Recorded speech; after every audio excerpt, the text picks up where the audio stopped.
संतानहन्तारो यत्पादाम्बुजरे नवः द्विजानां तान् निजाचार्यान् प्रणमामि मुहुर्मुहुः यदनुग्रहतो जन्तुः सर्वदुःखार्तिगो भवेत् तमहं सर्वदा वन्दे श्रीमद्वल्लभनन्दनम् अज्ञानतिमिरान्धस्य ज्ञानाञ्जनशलाकया चक्षुरुन्मीलितं येन तस्मै श्रीगुरवे नमः।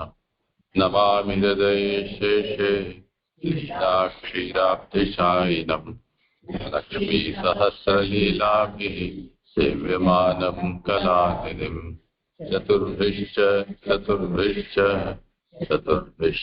त्रिभिस्तथा षड्भिर्विराजते योऽसौ पञ्चधा हृदये मम। करो जेमनो वारो है।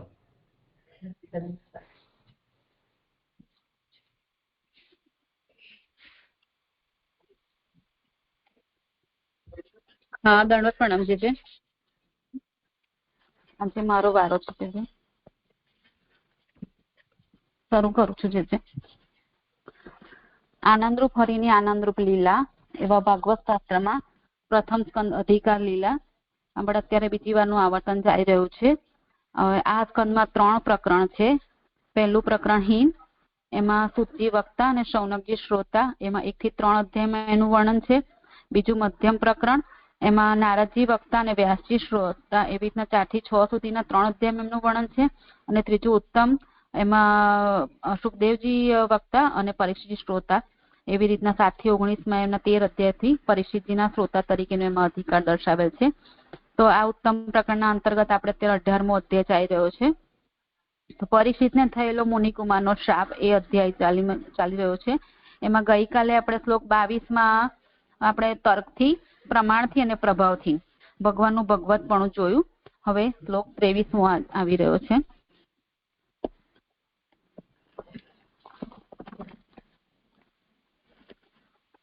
શ્લોક 23માં ઉત્થાનિકા, ત્યારે તમે કેમ કહેશો એવી શંકા થાય, તેથી નીચેનો શ્લોક કહે છે।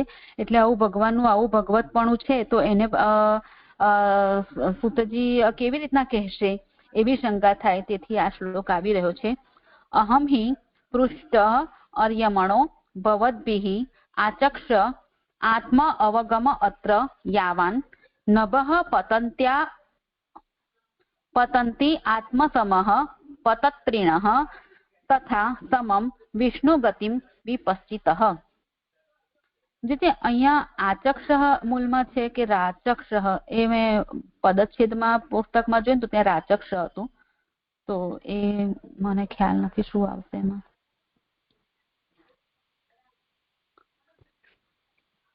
તો એક જ વસ્તુ છે। અચ્છા જી જી। શ્લોકાર્થ, હે સૂર્ય જેવા તેજસ્વીઓ, કારણ કે તમે મને પૂછ્યું તેથી આ વિષયમાં મારું જેટલું જ્ઞાન છે તેટલું હું કહીશ। પક્ષીઓ પોતાની શક્તિ જેટલા આકાશમાં ઉડે છે તેમ જ્ઞાનીઓ વિષ્ણુનું ચરિત્ર પોતાની યોગ્યતા જેટલું જાણે છે। અહીંયા સૂતજી કહી રહ્યા છે શૌનકજીને કે હે સૂર્ય જેવા તેજસ્વીઓ, તમે મને પૂછ્યું એટલે હું તમને કહી રહ્યો છું। એ આ શ્લોકનો વિષય છે મૂળ। હવે સુબોધિનીજીમાં અર્યમણઃ એટલે હે સૂર્ય જેવા તેજસ્વીઓ, એવું સૂતજી શૌનકજીને સંબોધન કરી રહ્યા છે કે હે સૂર્ય જેવા તેજસ્વીઓ। આ સંબોધનથી એમ જણાવ્યું છે કે તમે જ ભગવાનના ગુણોનો પ્રકાશ કરેલો છે, મને સ્મરણ કરાવ્યું છે અને તમારા પોતાના મહાત્મ્યથી મને જણાવેલા છે, તે તમને મારે કહેવાના છે। તેથી હું કાંઈ નવું કહેનારો નથી, પણ કહેલું ફરી કહેવાનો છું। તેથી બ્રાહ્મણોને ઉપદેશ કરવાથી થતો દોષ મને લાગશે નહીં।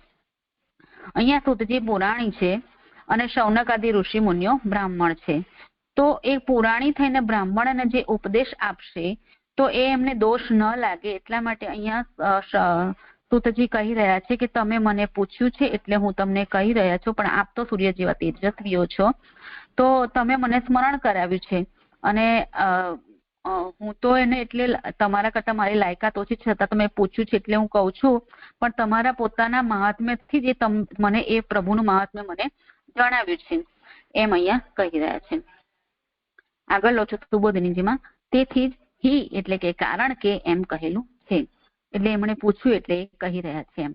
મને પૂછ્યું તે તમોએ જ મને ભગવાનના ગુણોનું વર્ણન કરવાની આજ્ઞા કરી, તેથી તમને કહીશ. એ ભવદ વિહય છે મૂળમાં જે શબ્દ છે, એ શબ્દનો તમે પૂછ્યું તમને કહીશ એમ બંને બાજુ સંબંધ છે. ભવદ વિ શબ્દને સમજાવી રહ્યા છે મહાપ્રભુજી કે એનો અર્થ બંને બાજુ લેવાનો છે. પરંતુ મારી પોતાની બુદ્ધિ પ્રમાણે કહીશ. એટલે અહીંયા પોતે પુરાણી છે એટલે શૌનક આદિને એ કહી રહ્યા છે કે મારી જે પ્રમાણે બુદ્ધિ હશે એ પ્રમાણે હું આપને ભગવાનનું મહાત્મ્ય કહીશ. આ વિષયમાં મારું જેટલું જ્ઞાન છે શબ્દોથી કહેલું છે. આત્મ અવગમ અત્ર એ જે મૂળમાં કીધું એને સમજાવે છે કે આ વિષયમાં મને જેટલું જ્ઞાન છે એટલું હું તમને જણાવીશ. જો કે અર્થ જાણીને ખરેખર વાક્યની રચના થાય એ નિયમ પ્રમાણે વાક્યનું જ્ઞાન આવી જાય છે જ, છતાં પણ વેદના પાઠની પેઠે હું નહીં કહું, કારણ કે તેમ કહેવામાં આવે ત્યારે અર્થ જણાય નહીં. એમાં 1 નંબરની ફૂટનોટ છે કે વેદના પાઠની પેઠે એટલે હાલના સમયના વેદના પાઠ પેઠે. આ 2-3 લીટીમાં મને એટલું સારું નથી સમજણ પડતી, પણ એટલું સમજ પડે છે કે અર્થ જાણીને ખરેખર વાક્યની રચના થાય એટલે પહેલા વાક્યનો મિનિંગ શું છે એ ખબર પડે, પછી વાક્ય બનાવાય. એ નિયમ પ્રમાણે વાક્યનું જ્ઞાન આવી જાય છે, છતાં પણ વેદના પાઠની પેઠે આ વેદના પાઠની પેઠે જે કમ્પેરિઝન કર્યું છે એ મને નથી સમજાતું બરાબર. આપ પછી કરાવવા વિનંતી છે જે આપણે આગળ લઉં છું. આટલાથી શું થાય? કારણ કે ભગવાનના સર્વ ગુણો કહેવાશે નહીં એવી શંકા થાય, તેથી ઉત્તરાર્ધ કહેલો છે. એટલે એમણે અત્યારે ગિલ્ટી ફીલ તો કરી, એટલે મીન્સ કે આટલું એ એમની અશક્યતા તો બતાવી, પછી કહી રહ્યા છે આગળ કે ભગવાનના સર્વ ગુણો કહેવાશે નહીં એવી શંકા થાય. એટલે હવે ઉત્તરાર્ધ આવી રહ્યો છે કે ગરુડ વગેરે પક્ષીઓ નભઃ એટલે કે આકાશ પોતાની શક્તિ જેટલું જ ઉડે છે. એટલે જે ગરુડ જેટલા પક્ષીઓ છે એમની શક્તિ કેટલી? તો કે એમની જેટલી શક્તિ છે એટલા જે આકાશમાં ઊંચા ઉડી શકે છે. આકાશ તો ઘણું વિશાળ છે, પણ એટલા વિશાળ આકાશમાં એમની એટલી બધી ઉડવાની શક્તિ નથી એમ. પરંતુ આકાશની વિશાળતા પ્રમાણે ઉડતા નથી, છતાં આકાશમાં ઉડનારા પ્રસિદ્ધ થાય છે. તેવી રીતે હું પણ ભગવાનના ગુણો કહેનારો પ્રસિદ્ધ થઈશ એવો અર્થ છે. એટલે કહેવાશે તો શું કે ગરુડ આકાશમાં ઉડનારું પક્ષી છે એમ એ ઉડનારા આકાશમાં ઉડનારા પક્ષી તરીકે એમ પ્રસિદ્ધિ જેમ છે ગરુડની, એવી રીતે અહીંયા કમ્પેર કરીને કહી રહ્યા છે કે હું પણ ભગવાનના ગુણો કહેનારો પ્રસિદ્ધ થઈશ એવો અર્થ અહીંયા દર્શાવી રહ્યા છે મહાપ્રભુજી. આગળ સુબોધિનીજીમાં દ્રષ્ટાંત અયોગ્ય છે. ક્રિયા તો હદવાળી જ હોય, એટલે અહીંયા પક્ષીની ઉડવાની જે ક્રિયા છે એ લિમિટેડ છે, જ્યારે આકાશ અલિમિટેડ છે. એટલે પ્રભુ તો અપરિચ્છેદ અપરિમિત અને અનંત છે, તો એમની આગળ એમના ગુણો એક વ્યક્તિ કે કોઈ જ્ઞાની છે કે અહીંયા જે સુતજી છે જ્ઞાની, અને આપણે એવી રીતના પુરાણીને સમજાવીએ પુરાણી છે તો એમને એવી રીતના તો એનું કેટલું ગુણને કેટલા દર્શાવી શકશે? તો એ હદ એમની એક લિમિટ હશે એમ જણાવવાની. એ અહીંયા સમજાવી રહ્યા છે કે દ્રષ્ટાંત અયોગ્ય છે. ક્રિયા તો હદવાળી જ હોય, જ્ઞાન તો હદ વિનાના પદાર્થ સંબંધી હોય છે એવી શંકા થાય. તેથી તેમ જ્ઞાનીઓ પોતાની યોગ્યતા જેટલું જાણે છે એમ કહેલું છે. એટલે દરેક જ્ઞાનીની કોઈ લિમિટ છે એમ, એમની જેટલી યોગ્યતા છે એટલું એમ જણાવશે એમ. વિપશ્ચિત એટલે જ્ઞાનીઓ, પણ વિષ્ણુ એટલે કે સર્વત્ર રહેલા ભગવાનનું, ગતિમ એટલે ચરિત્ર પોતાની યોગ્યતા પ્રમાણે જ જાણે છે. એટલે એમની જે લિમિટેશન છે એમનું એટલું જ એ જાણે છે એમ. પ્રભુ તો સર્વત્ર વ્યાપક છે એટલે એમનું ચરિત્ર તો અગાધ છે, પણ જ્ઞાનીઓ છે એમની લિમિટમાં એમની યોગ્યતા પ્રમાણે એમનું જ્ઞાન મેળવી શકે છે એમ. તેમ ન હોય તો થોડું જાણનાર ન કહેવાય અને ભગવાનની સમાન થાય. જો આવું ન હોય એટલે જ્ઞાનીઓ જો બધું સર્વત્ર જાણતા હોત તો એમનામાં અને ભગવાનમાં કોઈ ડિફરન્સ ના રહે, એ ભગવાનની સમાન થાય એમ સમજાવી રહ્યા છે મહાપ્રભુજી. આગળ કહે છે કે ગતિમ એટલે કે ચરિત્ર એ એક વચનથી એમ કહેલું છે કે બધાએ ગુણ આકાશની સમાન હોવાથી એક ગુણનું પણ કોઈને પણ સારી રીતે જ્ઞાન હોતું નથી. તેથી આ માત્ર મારો જ દોષ છે એવું નથી, પરંતુ વિષય જ તેવો છે એવો અર્થ છે. એટલે પ્રભુનું જે જ્ઞાન છે, પ્રભુના જે ગુણો છે એ એવા અનંત છે. એમનું જ્ઞાન, ક્રિયા, નામ, રૂપ બધું જ પ્રભુનું એટલું અનંત છે કે એને એ વિષય જ એટલો ગહરો છે કે એના ઊંડાણમાં આપણે ઊંડા ઉતરી નથી શકતા. એટલે એનામાં આપણી લિમિટ આવી જાય છે. એવું અહીંયા મહાપ્રભુજી સમજાવી રહ્યા છે. જે આ 23મો શ્લોક સંપન્ન થયો, પણ મને આ વેદનું જે વાત સાથે અહીંયા કમ્પેરિઝન કરી રહ્યા છે ને એ વાત મને નથી સમજાતી કે અર્થ જાણીને ખરેખર વાક્યની રચના થાય એ નિયમ પ્રમાણે વાક્યનું જ્ઞાન આવી જાય છે, છતાં પણ વેદના પાઠની પેઠે હું નહીં કહું, કારણ કે તેમ કહેવામાં આવે ત્યારે અર્થ જણાય નહીં. આજે જે મને નથી સમજાતું.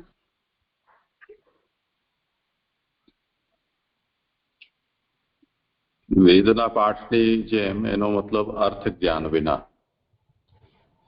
સામાન્યતયા જે પાઠ કરે એને અર્થનું પણ જ્ઞાન હોય એવી અપેક્ષા રખાય, પરંતુ જેમાં આપણે પણ હવે બધા મહાપ્રભુજી વગેરેની વાણીનો પાઠ તો કરીએ, પરંતુ અર્થ ક્યાં સમજાય છે બધાને? પાઠ આવડે છે. એવી રીતે વેદની પણ એવી જ સ્થિતિ છે. વેદના અર્થનું જ્ઞાન નથી થતું, પાઠ માત્ર આવડે છે. મોટો ભાગનો વર્ગ એવી જાતનો જ છે.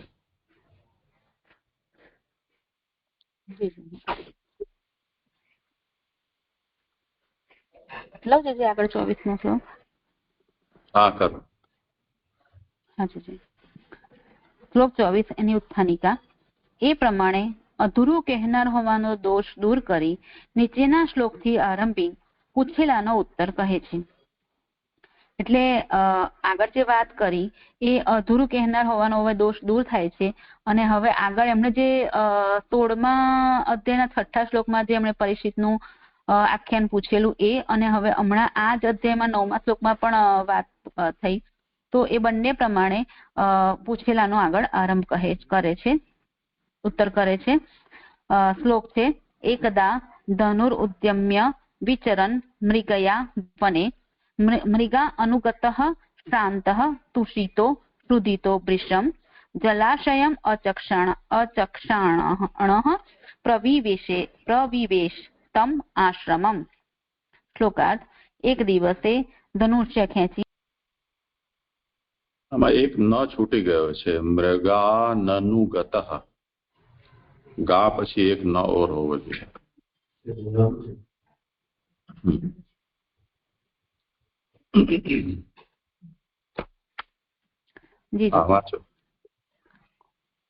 શ્લોકાર્થ લઉં છું. એક દિવસે ધનુષ્ય ખેંચીને વનમાં મૃગયા કરતા મૃગોની પાછળ દોડતા થાકેલા, તરસ્યા થયેલા અને ઘણું ભૂખ્યા થયેલા એ જલાશય ન જોતા તે આશ્રમમાં સત્તાથી પ્રવેશ કર્યો. શ્રી રાજાના દોષથી સાપ થયો એમ કહેવા સ્વભાવથી કરેલી ક્રિયા દુઃખ કરાવનારી થાય છે એમ જણાવે છે. એટલે જે રાજાએ જે દોષ કર્યો એનાથી શાપ થયો એમ નથી, પણ સ્વભાવ એટલે રાજા ક્ષત્રિય છે તો એમણે જે મૃગ્યા કરવાની જે ક્રિયા કરી એ દુઃખ કરાવનારી થાય છે એમ જણાવે છે. તો મૂળમાં જે કીધું છે એકદા ધનુર્ધમ્ય, તો એને સમજાવે છે મહાપ્રભુજી કે ધનુષ્ય ખેંચીને શબ્દોથી વધ કરવામાં ચિત્ત હોવાનું સૂચવેલું છે. એટલે રાજા ક્ષત્રિય છે તો એ મૃગ્યા કરવા નીકળ્યા છે, તો એમનું ચિત્ત મૃગ્યામાં એટલે કે વધ કરવામાં જ એમનું ચિત્ત હતું. વનમાં પારધીની પેઠે મૃગ્યા કરતા દોડતો મૃગોની પાછળ પડ્યો. એક મૃગોનો સંગને લીધે અરણ્યના નાના પશુઓ શોકથી ઘેરાયેલા હોય છે એ શ્રુતિ પ્રમાણે તેમનો શોક આ રાજામાં પણ ઉત્પન્ન થયો. એટલે જે એ મૃગ્યા કરવા જતા હતા પરીક્ષિત રાજા, તો એના મૃગ્યા કરવા જતા એનો જે અવાજ થાય એનાથી જે બીજા નાના પક્ષીઓ પણ જે એના લીધે ગભરાઈ જાય, તો એ ગભરાટનો અસર એનો શોક આ રાજામાં પણ ઉત્પન્ન થયો એમ અહીંયા મહાપ્રભુજી સમજાવી રહ્યા છે. તેથી જ બીજું તે થાકી ગયા, અને ત્રીજું તરસ્યો અને ભૂખ્યો પણ થયો. એટલે મૃગ્યા કરવા જતા રાજા થાક્યા, પછી એમને તરસ પણ લાગી અને ભૂખ પણ લાગી. 3 દોષો ઉત્પન્ન થયા એવો અર્થ છે. આ 3 દોષ એમનામાં ઉત્પન્ન થયા. તેમ ન હોય તો સદા યુદ્ધ કરવા છતાં પણ જેનું બળ ઘટતું ન હતું તેવા મોટા વીરને થાક વગેરે કેમ થાય? તો આ તો રાજા તો વીર છે, આટલા મોટા રાજર્ષિ છે, છતાં એમને થાક અને એવું ભૂખ ને તરસ ને એવું કેમ લાગ્યું? તેથી દુષ્ટોની પાછળ જવું ન જોઈએ. એટલે અહીંયા જે મૃગ્યા કરવા રાજા જતા હતા એને સમજાવી રહ્યા છે કે દુષ્ટોની પાછળ જવું ન જોઈએ. ઘણું ભૂખ્યા શબ્દથી સહન ન થઈ શકે તેવી ભૂખ કહેલી છે. એટલે એમને ભૂખ પણ જે લાગેલી અસહ્ય હતી. દોષથી ઉત્પન્ન થયેલા શ્રમ વગેરે દોષ જ ઉત્પન્ન કરનારા છે, પણ ગુણ ઉત્પન્ન કરનારા નથી એમ કહેવા. તેવા રાજાઓ બીજો પણ દોષ થયો એમ જલાશય ન જોતા, તેવા રાજાનો બીજો પણ દોષ થયો એમ જલાશય ન જોતા શબ્દથી કહે છે.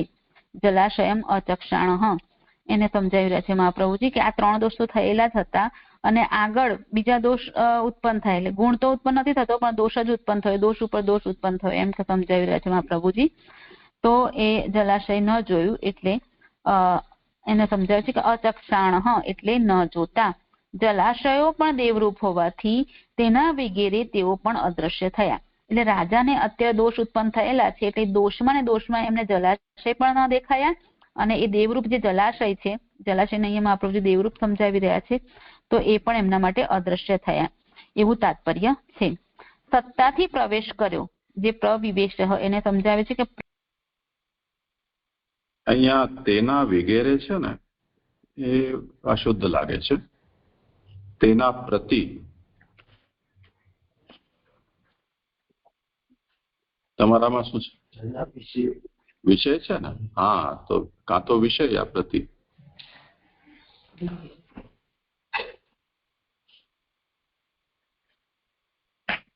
તેના વિશે તેઓ પણ અદ્રશ્ય થયા. જી જી એટલે હતા તો ખરા પણ એને ન દેખાય એવી રીતના લેવાશે ને જી.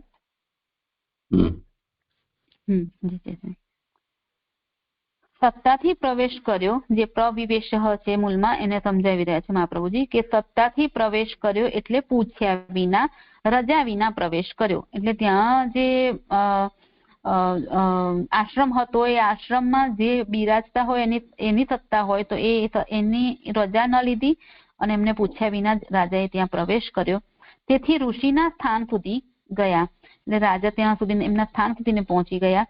તે એટલે પ્રસિદ્ધ પરાભવ પામેલા અશ્વત્થામાનું મંત્રણા કરવાનું સ્થાન હતું. એટલે આ જે સ્થળ હતું એ અશ્વત્થામાનું મંત્રણા કરવાનું સ્થાન હતું. પણ જે મને આ કયું શું સમજાતું નથી આ કે અશ્વત્થામાનું સ્થાન મંત્રણા કરવાનું એ કેવી રીતના એ નથી સમજાતું. જે આ શ્લોક 24 સંપન્ન થયો.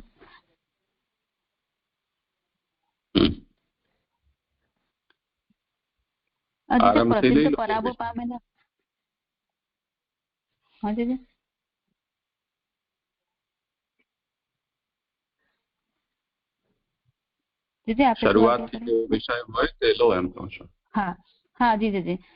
એક બીજો પ્રશ્ન એ થયો આમાં કે આ જે રાજાને આ 3 દોષ થયા, આમ તો આ પરીક્ષિત રાજા રાજર્ષિ છે, તો જે આ 3 દોષ થયા એનું કારણ અત્યારે કલીનો પ્રવેશ થયો છે એટલા માટે લઈ શકાય છે એવી રીતના એને?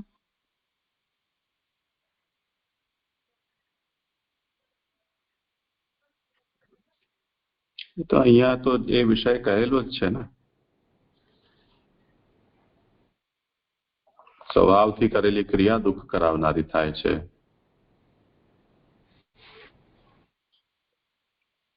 અને શાપ જે હવે થવાનો છે એ રાજાના દોષથી થયેલો છે.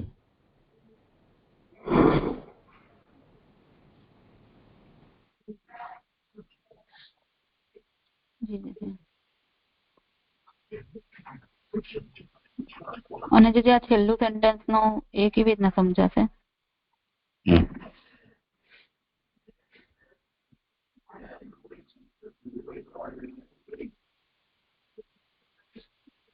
એટલે બે પ્રસંગ આવે છે. એક તો દુર્યોધન જે જલાશયની અંદર સંતાઈ ગયો હતો અને તે પછી એને કૃપાચાર્ય અને દ્રોણાચાર્યને આગળનું જે કરવાનું હતું તે બધું એને કહ્યું. એક મંત્રણા એ છે. અને શાયદ એક વિષય હવે પછી આવશે કે આવી ગયો કે ઋષિના આશ્રમમાં ચાલ્યો ગયો ડરીને, ત્યાંથી પછી એને બ્રહ્માસ્ત્રનો પ્રયોગ કર્યો.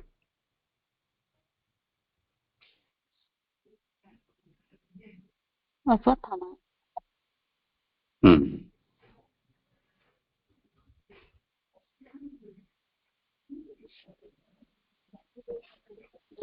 મહાભારતમાં એ પ્રસંગ જોશું તો વધારે સ્પષ્ટ થશે કે અશ્વત્થામા જયારે પરાભૂત થયો તે વખતે એને જે આશ્રય લીધો હતો એ કદાચ આ શૃંગી ઋષિનો જ આશ્રમ હતો.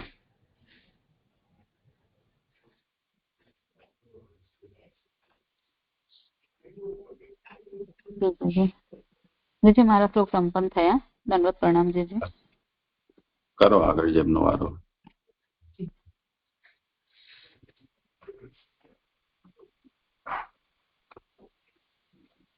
હા, પ્રણામ જીજી. મારો ક્રમ છે આગળ. જીજી, મને આગળ આ શ્લોકમાં એક ક્વેશ્ચન છે, એ પહેલા પૂછી લો. હા, પૂછી. જી, જે આ શ્રુતિ વચન કહ્યું ને જીજી, મૃગોના સંગને લીધે અરણ્યના નાના પશુઓ શોકથી ઘેરાયેલા હોય છે, તો એ તો થોડુંક સમજાવ્યું એમણે કીધું એ, પણ પછી કે છે કે એ શ્રુતિ પ્રમાણે તેમનો શોક આ રાજામાં પણ ઉત્પન્ન થયો. એટલે જે આ થાકી જાય છે, શ્રાંતમ સ્તૃષિતો ક્ષુધિતો, એ જે દોષો છે એ શોકમાં ગણાશે જે રાજામાં પણ શોક ઉત્પન્ન થયો, એ નથી જોડાતું જે.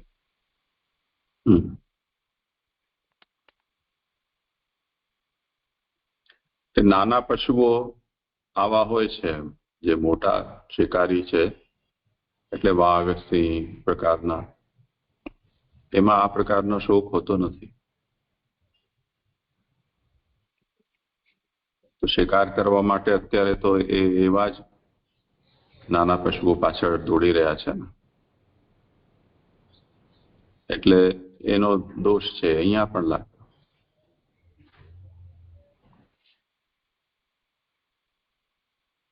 નાના પશુઓના શિકારમાં દોડાદોડી વધારે હોય, મોટા પશુઓ તો સામા આવે એટલે દોડવાની જરૂરત જ ન પડે, કેવલ પોતાનું પરાક્રમ જ બતાવવાનું થાય. જે બલવાન હોય એ જીતે. નાનાઓને દોડીને પાછળથી પકડવા પડે તો એ દોડે અને આપણને દોડાવે, થાકી જાય ને માણસ. જી થયું. એટલે એનાથી આ જે રાજામાં બધા દોષો આવ્યા એ. હા, એટલે જેમ ઉંદેડી હોય કે એવા કોઈ ઝીણા પશુ હોય એને આપણે પકડવા જઈએ તો આપણે થાકી જઈએ, એ તાત્પર્ય છે.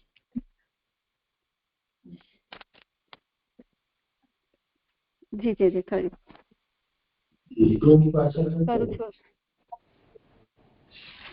હા, ક્યાં દુષ્ટો?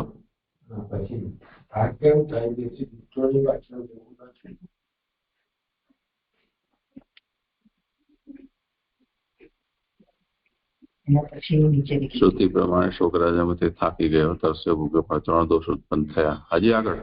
હા, તો એમ ન હોય તો સદા યુદ્ધ કરવા જતા પણ જેનું બલ ઘટતું ન હતું તેવા મોટા વીરને થાક કેમ થાય? તેથી દુષ્ટોની પાછળ જવું ન જોઈએ. જોઈને શું કહે છે.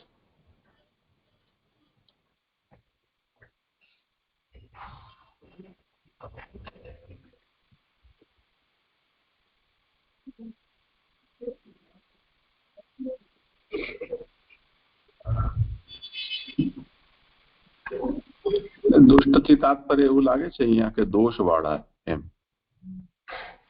જેના અનુગમનથી આપણા અંદર પણ દોષનો સંચાર થાય એ દુષ્ટ. શોક કીધું છે ને, જે શોકથી ઘેરાયેલા છે એની પાછળ કયા દોષ થયો.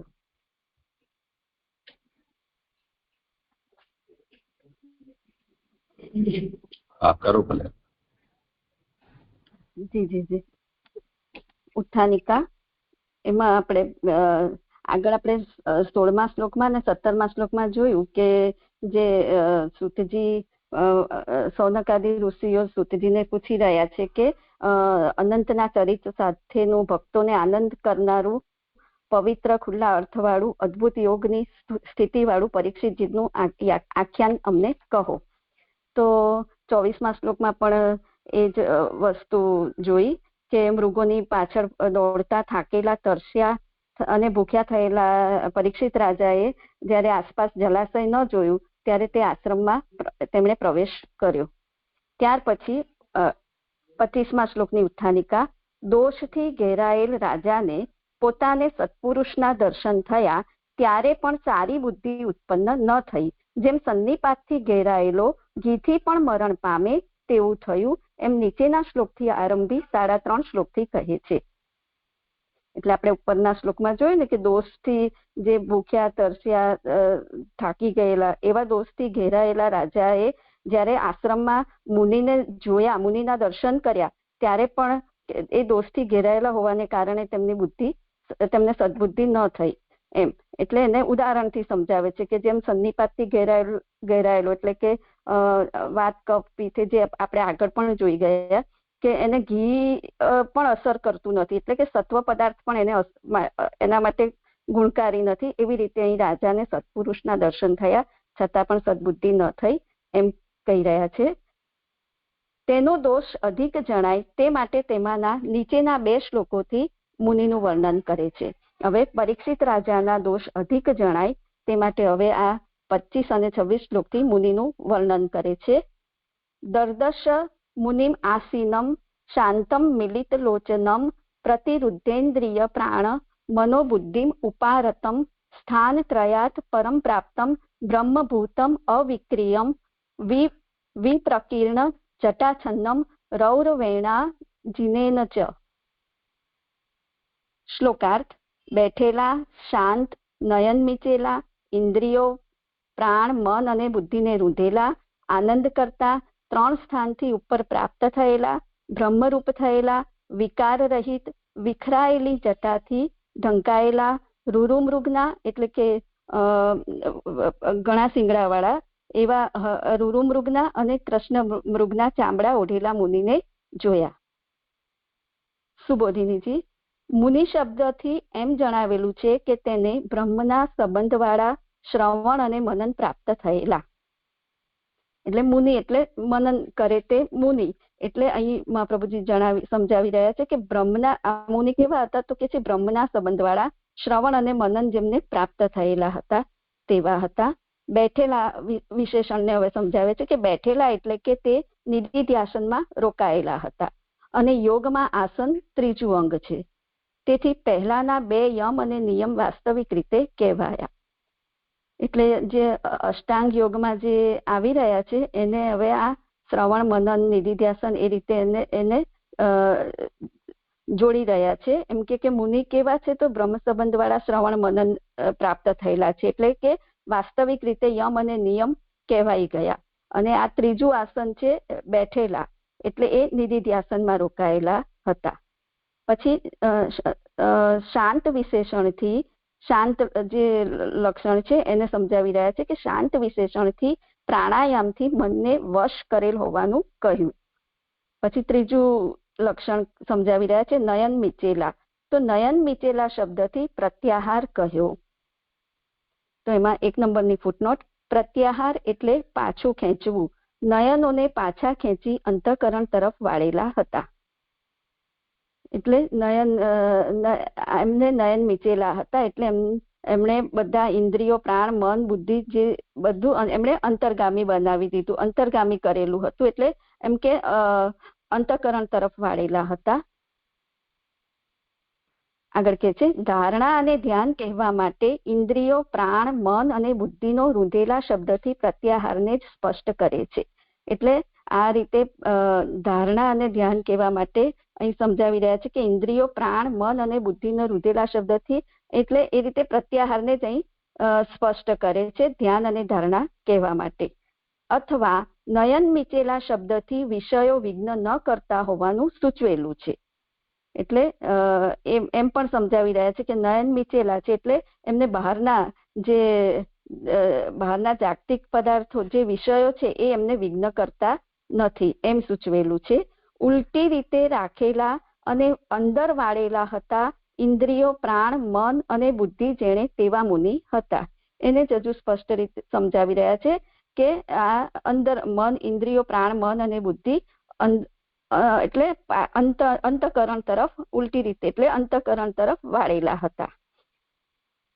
આગળ કે છે સુબોધિનીમાં, એવી રીતે બહારના વિષયો અને અંદરના વિષયો દૂર કર્યા પછી તે પોતાના દેહમાં રહેલા ભગવાનમાં આ એટલે કે સર્વ તરફથી રતઃ એટલે આનંદ કરતો હતો તે દેહથી ભગવાનનો સેવક થયો એમ કહ્યું.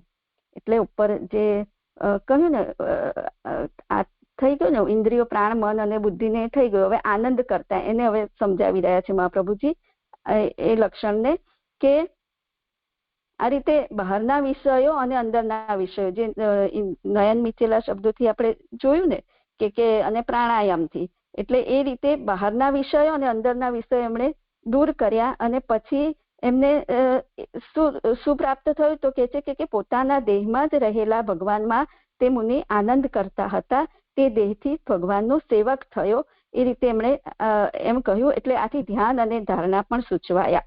એટલે આમાં મને એમ સમજાય છે જે કે ધ્યાન એટલે જે પોતાના દેહમાં રહેલા ભગવાન જે આનંદ કરતા હતા એ ધ્યાનથી સમજાવ્યું અને તે દેહથી ભગવાનનો જ સેવક થયો. એટલે કે જે આનંદ કરતા હતા, જે આત્મામાં પોતાના સ્વરૂપમાં જ આનંદ કરતા હતા તો એમનો જ તે દેહથી ભગવાનનો સેવક થયો, મતલબ કે એમની જ ધારણા કરી. પછી આગળ કહે છે 26મા શ્લોકનો ઉત્તરાર્થ કહે છે 3 સ્થાનથી ઉપર પ્રાપ્ત થયેલા સ્થાન ત્રયાત એને હવે સમજાવી રહ્યા છે મહાપ્રભુજી કે 3 સ્થાનથી ઉપર પ્રાપ્ત થયેલા વિશેષણથી સમાધિ કહેલી છે. જાગ્રત, સ્વપ્ન, સુષુપ્તિ અને સમાધિ પ્રકારના જીવના 4 સ્થાનો છે. એટલે આ 3 સ્થાનથી ઉપર પ્રાપ્ત એટલે મુનિ હવે આ રીતના 3 સ્થાનથી ઉપર પ્રાપ્ત થયેલા છે એટલે સમાધિ ની અવસ્થામાં છે. આગળ સમજાવી રહ્યા છે કે જાગ્રત, સ્વપ્ન, સુષુપ્તિ અને સમાધિ પ્રકારના જીવના 4 સ્થાનો છે. તેમાં ભગવાનના 2 કાર્ય, ગુણો અને સ્વરૂપ અનુક્રમે પ્રકટ થયેલા જણાય છે. એમાં પહેલા ફૂટનોટ લઈ લઉં. 2 કાર્ય એટલે બહારના અને અંદરના કાર્ય. જાગ્રત સ્થિતિમાં બહારના કાર્ય અને સ્વપ્નમાં અંદરના કાર્ય જણાય છે. સુષુપ્તિમાં ગુણો અને સમાધિમાં સ્વરૂપ જણાય છે.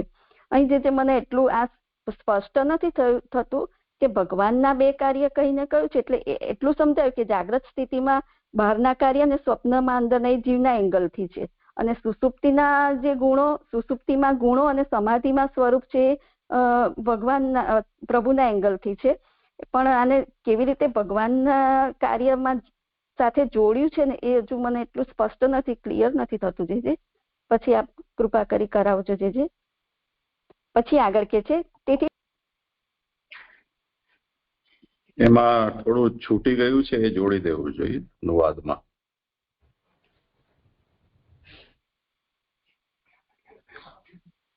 પ્રકાશકારે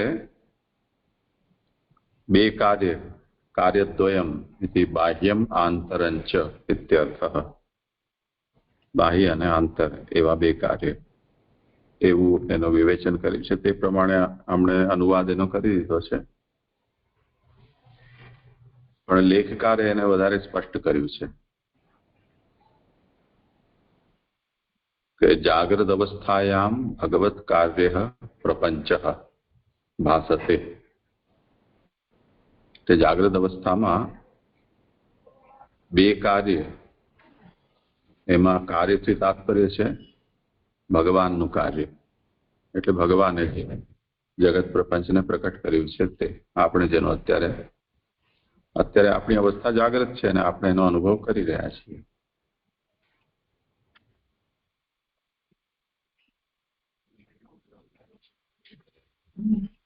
તો કાર્યદ્વય એટલે આ જગત પ્રપંચ. ભગવતઃ કાર્યદ્વયમ, એના પછી ગુણાહ.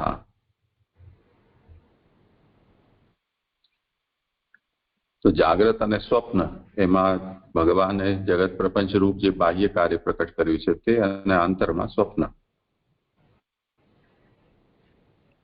સ્વપ્નની અંદર જે સુખ દુઃખાદિનો અનુભવ થાય છે તે.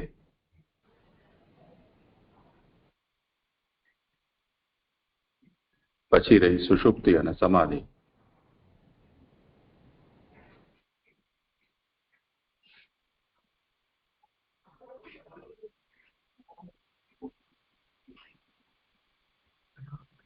તો સુષુપ્તિની અંદર ગુણો.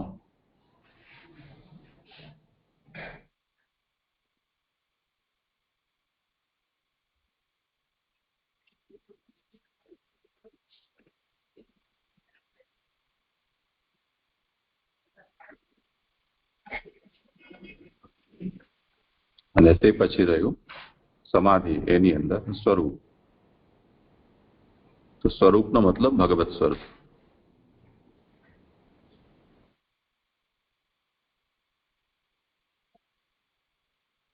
તો જે ધર્મ ગુણો છે એમાં એનો અર્થ શું સમજવો એક કેવલ વિચારણી રહે છે. તો સુષુપ્તિમાં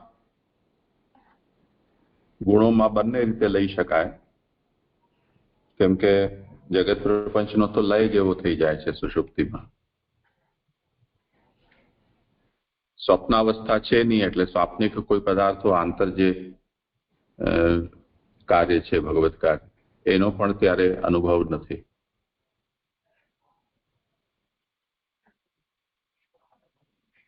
તો પછી બચ્યો જીવાત્મા અને અંતર્યામી.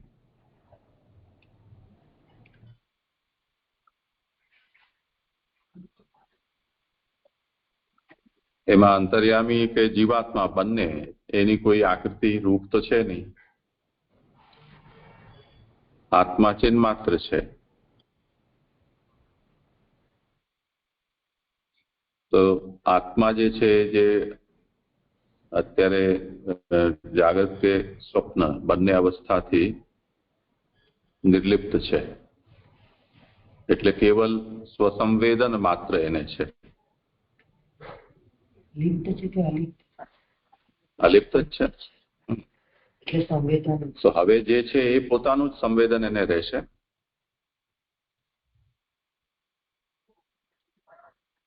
તો સ્વસંવેદન માત્ર હોવાથી એમ સમજવું જોઈએ કે ધર્મ અથવા ગુણો સુષુપ્તિ કાળમાં જે છે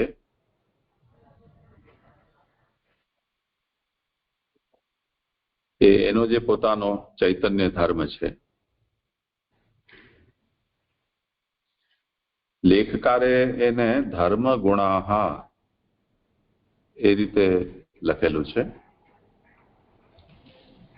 તો એનાથી એમનો શું અભિપ્રાય છે એ અત્યારે તત્કાલ સમજમાં નથી આવી રહ્યું. મૂળમાં તો શ્રી મહાપ્રભુજીએ કેવલ ગુણાહ એમ કહ્યું છે. તો તત્ર ભગવતઃ કાર્યદ્વયમ, પછી ગુણાહ અને સ્વરૂપંચ. તો ગુણાહ ત્યાં બહુવચન છે. ધર્મ ગુણાહ, ધર્મો અને ગુણો એ રીતે એનું કરો તો ગુણનો અર્થ ધર્મ એવું કંઈ કરવા માંગતા હોય એવું જણાય છે. પણ જે પણ હોય, જો તે અવસ્થામાં જીવાત્મા, જેમ એમ કહેવામાં આવે છે કે સુષુપ્તિ અવસ્થામાં એની મુક્તિ સુખને ભોગવે છે અને એ એમ સમજો કે પરમાત્મા પાસે જતો રહે છે જીવ. તો તે સ્થિતિમાં આત્મા અને પરમાત્મા એ બંનેના ધર્મ કે ગુણો એ ભાષિત થાય છે એમ સમજવું જોઈએ સુષુપ્તિની અવસ્થામાં. અને સમાધિ અવસ્થામાં ભગવત સ્વરૂપ ભાષિત થાય છે. એટલે પણ ધર્મ ગુણ સહિત ભગવત સ્વરૂપ.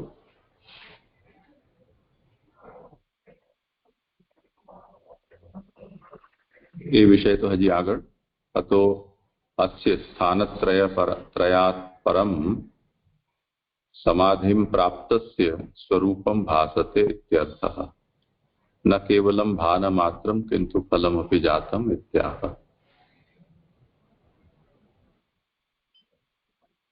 તો આ જે ઋષિ છે એમને આ અવસ્થામાં કે તુરીય અવસ્થા કે સમાધિ અવસ્થાનો એ ભોગ કરી રહ્યા છે, જેમાં એમને ભગવત સાક્ષાત્કાર પણ સિદ્ધ થયેલો છે.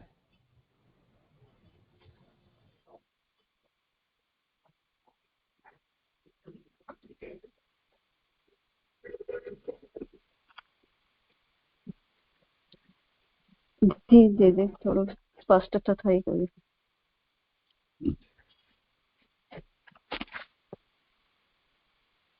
હા, પછી આગળ સુબોધિનીમાં કે છે, તેથી 3 સ્થાનથી ઉપર સમાધિ પ્રાપ્ત કરેલાને આને ભગવાનનું સ્વરૂપ જણાય છે. એટલે હમણાં આપે પણ સમજાવ્યું કે અત્યારે જે મુનિ છે સમાધિસ્થ અવસ્થામાં છે, એટલે અહીં મહાપ્રભુજી જણાવી રહ્યા છે કે આ મુનિ જે છે સમાધિ પ્રાપ્ત કરેલા છે તેમને ભગવાનનું સ્વરૂપ જણાય છે, એવો અર્થ છે.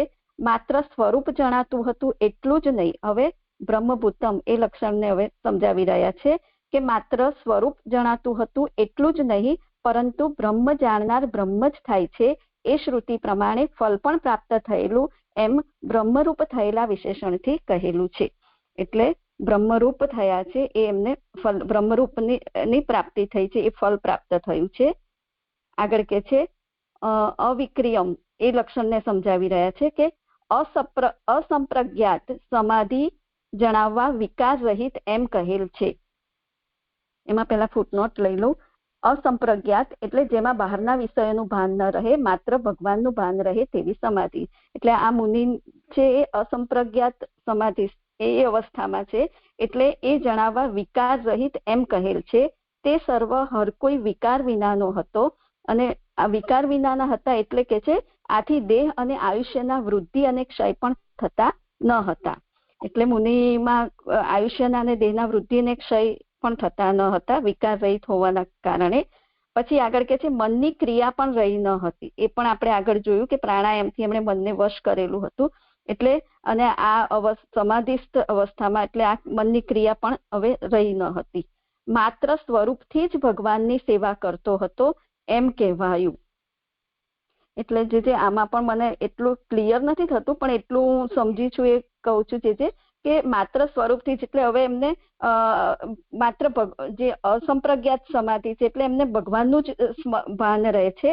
એટલે એ પોતાના સ્વરૂપથી સ્વ આત્મામાં જે એમની અંદર જ એમનો ભગવાનનો સાક્ષાત્કાર થાય છે, અને એ રીતે જે ભગવાનની સેવા કરતો હતો એમ કહેવાયું. પણ આ એટલું સ્પષ્ટ નથી થતું જે. પછી આગળ કે છે બહારના સમાધિમાં વિઘ્ન કરનારની અવગણનાનો પ્રકાર તેણે પહેલા જ કરેલો એમ વિખરાયેલી જટાથી ઢંકાયેલા વિશેષણથી કહેલું છે. એટલે જે ઉપર કહ્યું ને કે વિખરાયેલી જટાથી ઢંકાયેલા, એટલે જે એમણે આ બહારના વિષયો જે એમણે અંદર તરફ વાળી ખેંચી લીધા હતા, નયનો મીચેલા હતા, એટલે કે છે કે એની તો અવગણના એમણે પહેલેથી જ કરી દીધી હતી. એટલે કે એમને બહારના વિષયો તે વિઘ્ન કરતા ન હતા. આગળ કે છે ઘણા શિંગડા વાળું હરણ રૂરુ કહેવાય છે. રૂરુના ચામડાથી અને કાળા હરણના ચામડાથી ઉપરથી ઢંકાયેલો હતો. એટલે મુનિનું શરીર છે તે આ રીતે રૂરુ ચામડાથી અને કાળા હરણના ચામડાથી ઢંકાયેલું હતું. આટલાથી બહારની અને અંદરની વ્યવસ્થાથી તે સર્વ કોઈ પણ પ્રકારે પ્રાર્થના કરવા યોગ્ય ન હતો એમ સૂચવેલું છે. એટલે અહીં મહાપ્રભુજી આપણને ઇન્ડિકેટ કરી રહ્યા છે કે મુનિની આવી અવસ્થા હતી, અંદરથી અને બહારથી આવી અવસ્થા હતી. એટલે એમની આગળ હવે કોઈ પણ પ્રાર્થના કરે તો પણ એ પ્રાર્થના એમને સુધી પહોંચી શકે તેમ ન હતી. એટલે એવી અવસ્થા મુનિની હતી. એટલે કહી રહ્યા છે કે મુનિ આગળ જે કોઈ પણ પ્રાર્થના કરે તો મુનિ સુધી એ પ્રાર્થના એમને પહોંચી શકે તેવી અવસ્થા મુનિની ન હતી. આ શ્લોક જે સંપન્ન થયો, પણ આ એટલું સ્પષ્ટ નથી થયું હજુ. આ સ્વરૂપથી જ ભગવાનની સેવા કરતો હતો. એટલે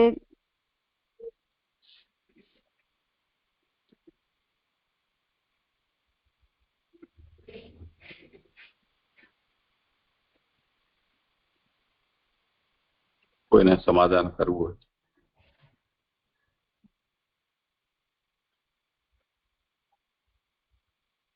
સમાધિ અવસ્થામાં હોય તો પછી બીજા કોઈ દેહેન્દ્રિયનો તો કોઈ વ્યાપાર સંભવ નથી.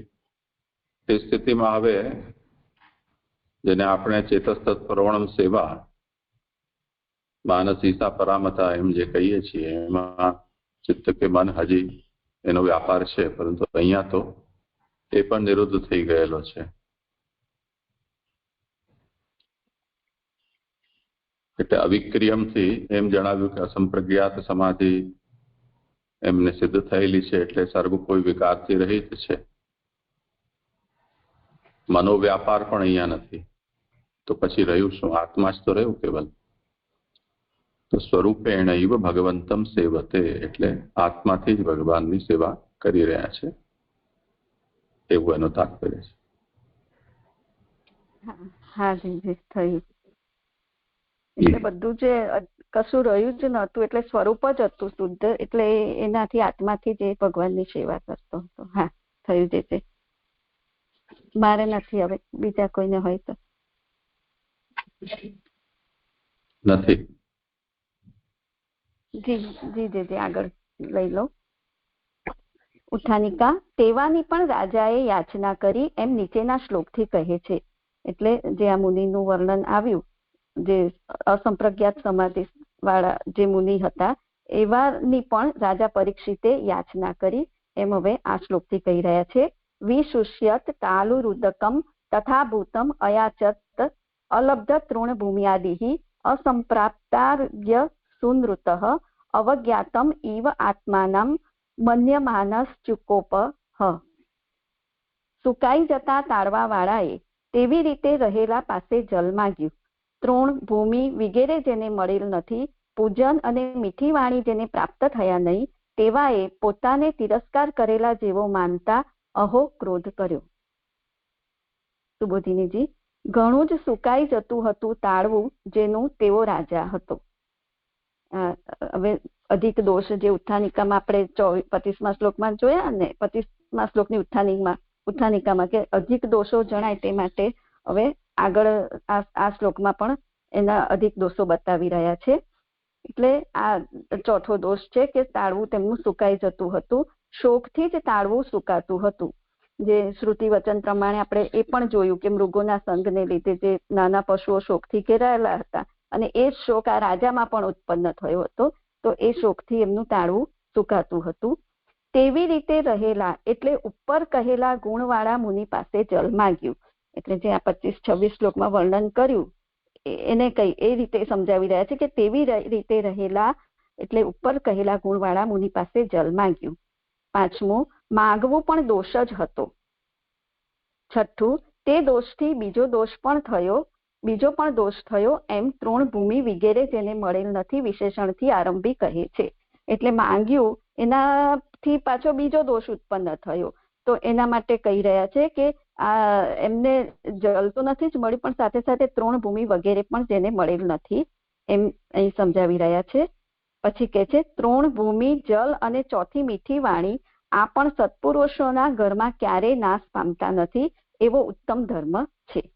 અને તે સદ્ધર્મ તેનામાં ન જોઈને અને પોતે શિક્ષક હોવાનું સ્મરણ કરીને તેને શિક્ષણ આપવા માટે કરતો હોય તેમ કોપ કર્યો. એટલે આ જે ઉત્તમ ધર્મ બતાવ્યો, તૃણ ભૂમિ જલ મીઠી વાણી સત્પુરુષોના ઘરમાં હોય જ એમ, એ જ્યારે મુનિમાં આવું ન જોયું તો રાજાએ તેમના પર એટલે રાજાએ એમને શિક્ષણ આપવા માટે, એટલે આ એક વર્ડ નથી સમજાતો જે શિક્ષક હોવાનું સ્મરણ કરીને, પણ એટલું સમજાયું કે રાજા તેને શિક્ષા આપવા માટે પોતે એમ કે શિક્ષા આપવી જોઈએ એમ સમજીને એમણે મુનિ ઉપર કોપ કર્યો. પછી કે છે નથી મળેલ તૃણ ભૂમિ વગેરે શબ્દથી જણાવેલ જલ તૃણ અને ભૂમિ છે આરંભમાં જેના તેવું જલ એવો અર્થ છે. એટલે એમ કે છે કે જલ તો એમણે માંગી લીધું હતું, એટલે કે છે કે તૃણ અને ભૂમિ પણ તેમને નથી મળેલ, એટલે આરંભમાં તેના જેવું જલ, એટલે ટૂંકમાં અહીં કહેવા એમ માંગી રહ્યા છે કે જલ તૃણ અને ભૂમિ જેને નથી મળેલ તેવા આ રાજા છે. જલની જરૂર હોવાથી, સુબોધિનીમાં જલની જરૂર હોવાથી જલ માગ્યાનું કહેલ છે. એમને તાળવું કંઠ સુકાઈ જતો હતો, તાળવું સુકાઈ જતું હતું, એટલે કહી રહ્યા છે કે જલની જરૂર હોવાથી જલ માગ્યાનું કહેલ છે. રાજા હોવાના કારણથી વધારાનો ધર્મ પૂજન વગેરે આપવાનો હતો. એટલે પરીક્ષિતજી રાજા હતા એટલે એમને પૂજન પણ એક્સપેક્ટ કરે છે, એમ કે એ બ્રાહ્મણો એમનું પૂજન પણ કરે એમ. એટલે એમને પૂજનની પણ આશા હતી કે મારું પૂજન પણ થવું જોઈએ. એટલે અહીં કહી રહ્યા છે કે નથી પ્રાપ્ત થયેલા પૂજનથી આરંભી મીઠી વાણી સુધીના જેને તેવો રાજા હતો. એટલે આ રાજાને નથી પૂજન પણ પ્રાપ્ત થયું કે નથી મીઠી વાણી એટલે કે આવકાર પણ પ્રાપ્ત નથી થયો. પછી કે છે બ્રાહ્મણોએ રાજાના પગ ધોવાનું કરવાનું ન હોવાથી અહીં પૂજન કહેલું છે. અહીં પૂજન કેમ કહ્યું છે તેનું રીઝન કહ્યું છે કે બ્રાહ્મણ છે, મુનિ બ્રાહ્મણ એટલે કે બ્રાહ્મણ છે તે ક્ષત્રિયના પગ ન ધોવે એટલે એના માટે અહીં કહ્યું છે કે પૂજન શબ્દ કહેલો છે, એટલે કે પૂજન કરશે, સત્કાર કરશે. પછી 7મો દોષ કહી રહ્યા છે કે તે પ્રાપ્ત ન થતા દોષને લીધે બીજું કારણ હોવાની રાજાએ કલ્પના કરી એમ તિરસ્કાર કરેલા જેવો માનતા શબ્દોથી કહેલું છે. એટલે જે આ પૂજન મીઠી વાણી એ પ્રાપ્ત ન થયું તો એના લીધે એમને બીજો દોષ ઉદ્ભવ્યો. તો બીજો દોષ શું ઉદ્ભવ્યો? તો કે છે કે રાજાએ કલ્પના કરી લીધી કે મુનિ દ્વારા મારો તિરસ્કાર થયો છે. તો એના માટે અહીં કહી રહ્યા છે કે રાજાએ કલ્પના કરી એમ તિરસ્કાર કરેલા જેવા માનતા શબ્દોથી કહેલું છે. આ બીજો દોષ ઉત્પન્ન થયો. અને મુનિએ જલ આપવાની ના પાડેલી ન હોવાથી ઈવ એટલે જેવો શબ્દ યોજેલો છે. એટલે તિરસ્કાર કરેલા જેવો એ શબ્દ એટલે રાજાએ ધારી લીધું કે મને મુનિએ ના પાડી છે, મારો તિરસ્કાર કરેલો છે. વાસ્તવિક હકીકતમાં એવું નથી હોતું. મુનિ તો સમાધિસ્થ છે. પછી આગળ કે છે જો રાજા પોતે જ જલ વગેરે લેત તો પણ દોષ ન થાત, કારણ કે તે આપત્તિનો ધર્મ હતો. એટલે પરંતુ અભિમાનને લીધે તે પણ તેણે ન કર્યું. એટલે અહીં આપત્તિના ધર્મથી સમજાવી રહ્યા છે મહાપ્રભુજી કે જો રાજા પોતે જલ આવા સમયે કે જે સમયે એમનું ગળું સુકાઈ જતું હતું તો કે છે કે એ પોતે જાતે જલ લે તો પણ એમને દોષ ન થાત, કેમ કે એ સમય જ આપત્તિનો હતો એટલે એમને દોષ ન થાત. પરંતુ અભિમાનને લીધે એટલે એમને રાજા હોવાનું પણ અભિમાન હતું એટલે કે છે કે તેમણે અભિમાનને લીધે પણ તે ન કર્યું. તે પોતાને તિરસ્કાર કરેલા જેવો માનતા શબ્દોથી કહેલું છે. હવે 8 નંબર દોષથી દ્રષ્ટિ રૂંધાઈ ગયેલી હોવાથી મુનિના સ્વરૂપનો વિચાર કર્યા વિના જ માત્ર કોપ કર્યો. અહો શબ્દ આશ્ચર્ય દર્શાવનારો છે. એટલે આ જે 8 પ્રકારના બધા દોષો બતાવ્યા એનાથી રાજાની દ્રષ્ટિ રૂંધાઈ ગઈ છે. જે આપણે ઉત્થાનિકામાં પણ જોયું ને 25માં કે દોષથી ઘેરાયેલ રાજાને પોતાને સત્પુરુષના દર્શન થયા ત્યારે પણ સારી બુદ્ધિ ઉત્પન્ન ન થઈ. એ જ વાત અહીં કહી રહ્યા છે કે આ રીતે એમને સામે મુનિના સ્વરૂપનો પણ વિચાર ન કર્યો અને એમણે માત્ર કોપ કર્યો.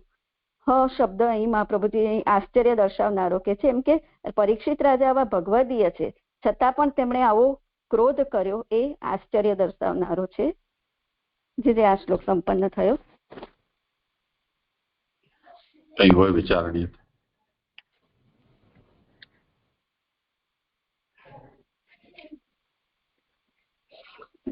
આ એક શિક્ષક હોવાનું સ્મરણ કરીને જે છે એટલું ક્લિયર નથી થયું, બાકી તો થયું.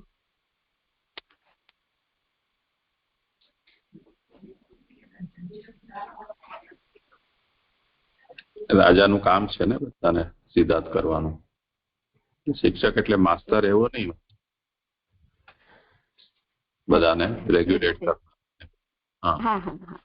હા સમજાવી છે. હા એ રીતે હોય તો પ્રણામ. જે અહીં મારા શ્લોક સંપન્ન થયા. શું તો પાછળ ના મગજ શ્લોકમાં છેલ્લેથી બીજું પૂછ્યા વિના રજા વિના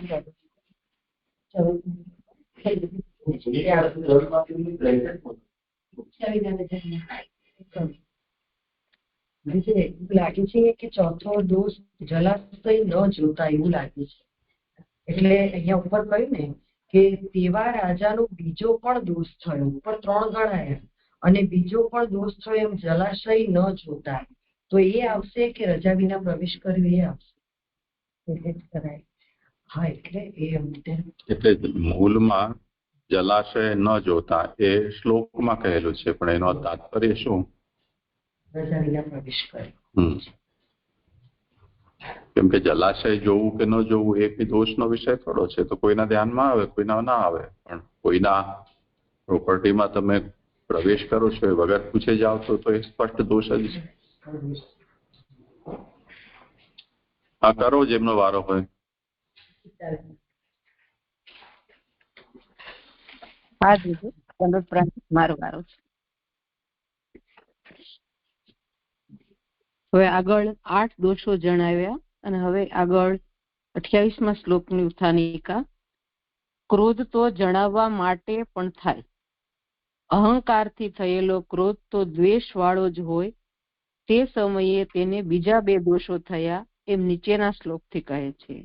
હવે ક્રોધ કે છે કે ક્રોધ તો ખ્યાલ જ આવી જાય તો જણાવવા માટે જ થાય, એ અંદર ન છુપાવી શકાય, એટલે એમ કે જણાવવા માટે જ થાય. અને અહંકારથી થયેલો દોષ હતો એટલે દ્વેષ વાળો હતો, અને એને હિસાબે રાજાને બીજા 2 દોષો થયા એ નીચેના શ્લોકમાં કહે છે. અભૂતપૂર્વ સહસા શ્રુત અભ્યામ આદિર આત્મનઃ બ્રાહ્મણમ પ્રત્યુભૂત બ્રહ્મન મત્સરો મન્યુરેવ ચ. હે બ્રહ્મન, ભૂખ અને તરસથી પીડાયેલા અંતઃકરણ વાળાને એકદમ બ્રાહ્મણ પ્રતિ પેલા કોઈ વાર ન થયેલા અમર્ષ અને મન્યુ પણ થયા. સુબોધનીજી, હવે 9મું કહે છે કે બ્રાહ્મણ પ્રતિ અમર્ષ. અમર્ષ એટલે અદેખાઈ થયા. એ કોઈ પણ સમયે ઉત્પન્ન થયેલા ન હતા તેવા અત્યારે થયા.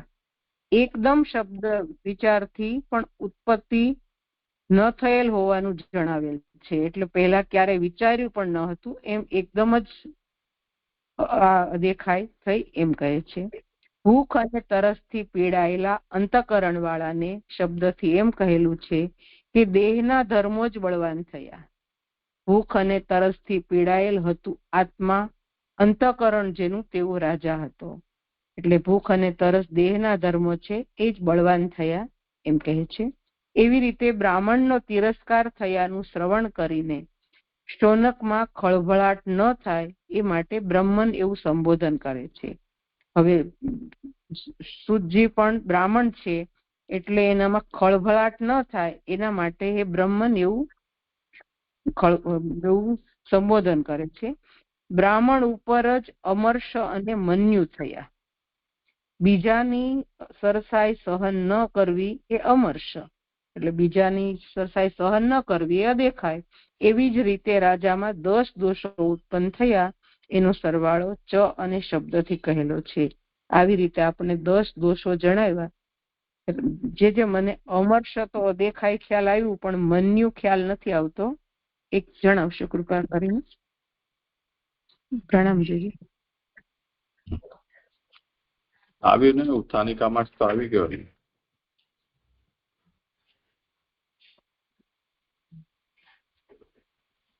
અહંકારથી થયેલો ક્રોધ દ્વેષ વાળાને જ હોય, તે મન્યુનો અર્થ કર્યો. હા દીદી. એક મિનિટ તમારે જીજે, મને 21મા શ્લોકમાં પ્રશ્ન હતો, મને રજૂઆત કરતા પહેલા પૂછવાનું રહી ગયો. પૂછું જીજે અત્યારે? આ અધ્યાયમાં? હા, આ અધ્યાયમાં 21મો શ્લોક જે છે મારો 22મો હતો, પણ ગઈકાલે આજે 21મા શ્લોકમાં પ્રશ્ન હતો જે છે એમાં જે છેલ્લી લાઈન છે ને 21મા શ્લોકમાં ઉત્થાનિકામાં, સોરી જીજે, ઉત્થાનિકામાં ઉત્થાનિકામાં નહીં, મુકુંદ જે શબ્દ લખ્યો છે ને, છતાં પણ શ્લોકાર્થમાં, છતાં પણ જેમના ચરણમાંથી નીકળેલું બ્રહ્માએ સમર્પણ કરેલું પૂજનનું જલ શંકરે હિત જગતને પવિત્ર કરે છે, તે મુકુંદથી જુદો લોકમાં ભગવાન પદાર્થ કયો છે? તો જે આ શ્લોકમાં મુકુંદ નું સંબોધન એટલે એ શું તાત્પર્ય છે એ નથી સમજાતું.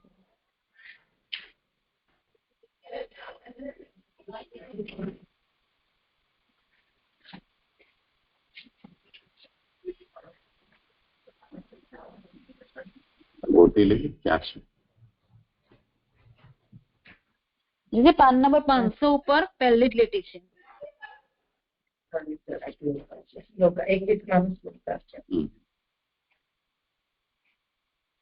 अच्छा शेषम पुरात्यनतमो मुकुंदात्मको नाम लोके भगवत पदार्थ। हाँ, મુકુંદ થી જુદો લોકમાં ભગવાન પદાર્થ કયો છે?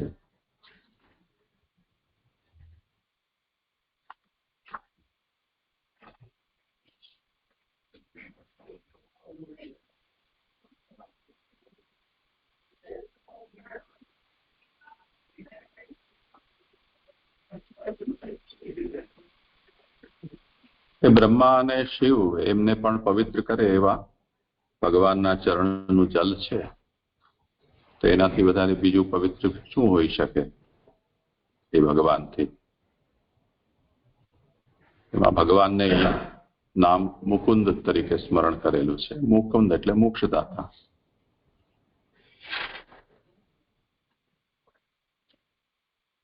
હા જી જી સમજાય. ધન્યવાદ, પ્રણામ.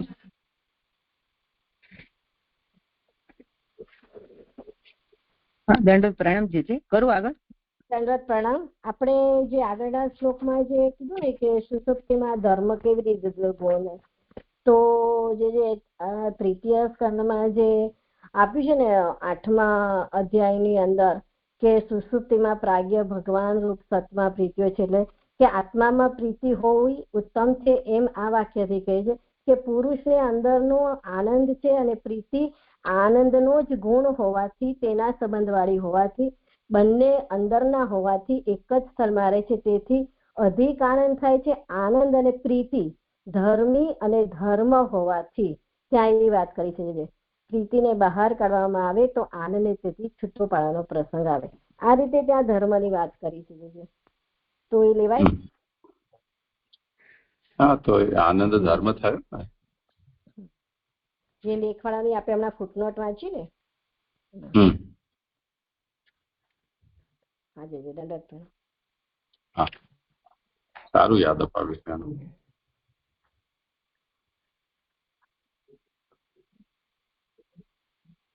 ક્યાં હતું આ? હા જે તૃતીય સ્કંદમાં 8મો અધ્યાય છે ને, એમાં આપણે 11મા શ્લોકમાં 9મી ફૂટનોટ. ભલે ભલે. હા જી દંડવત.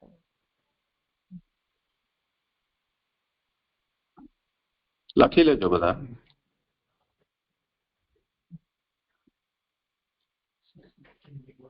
હા જી કરું ને આગળ.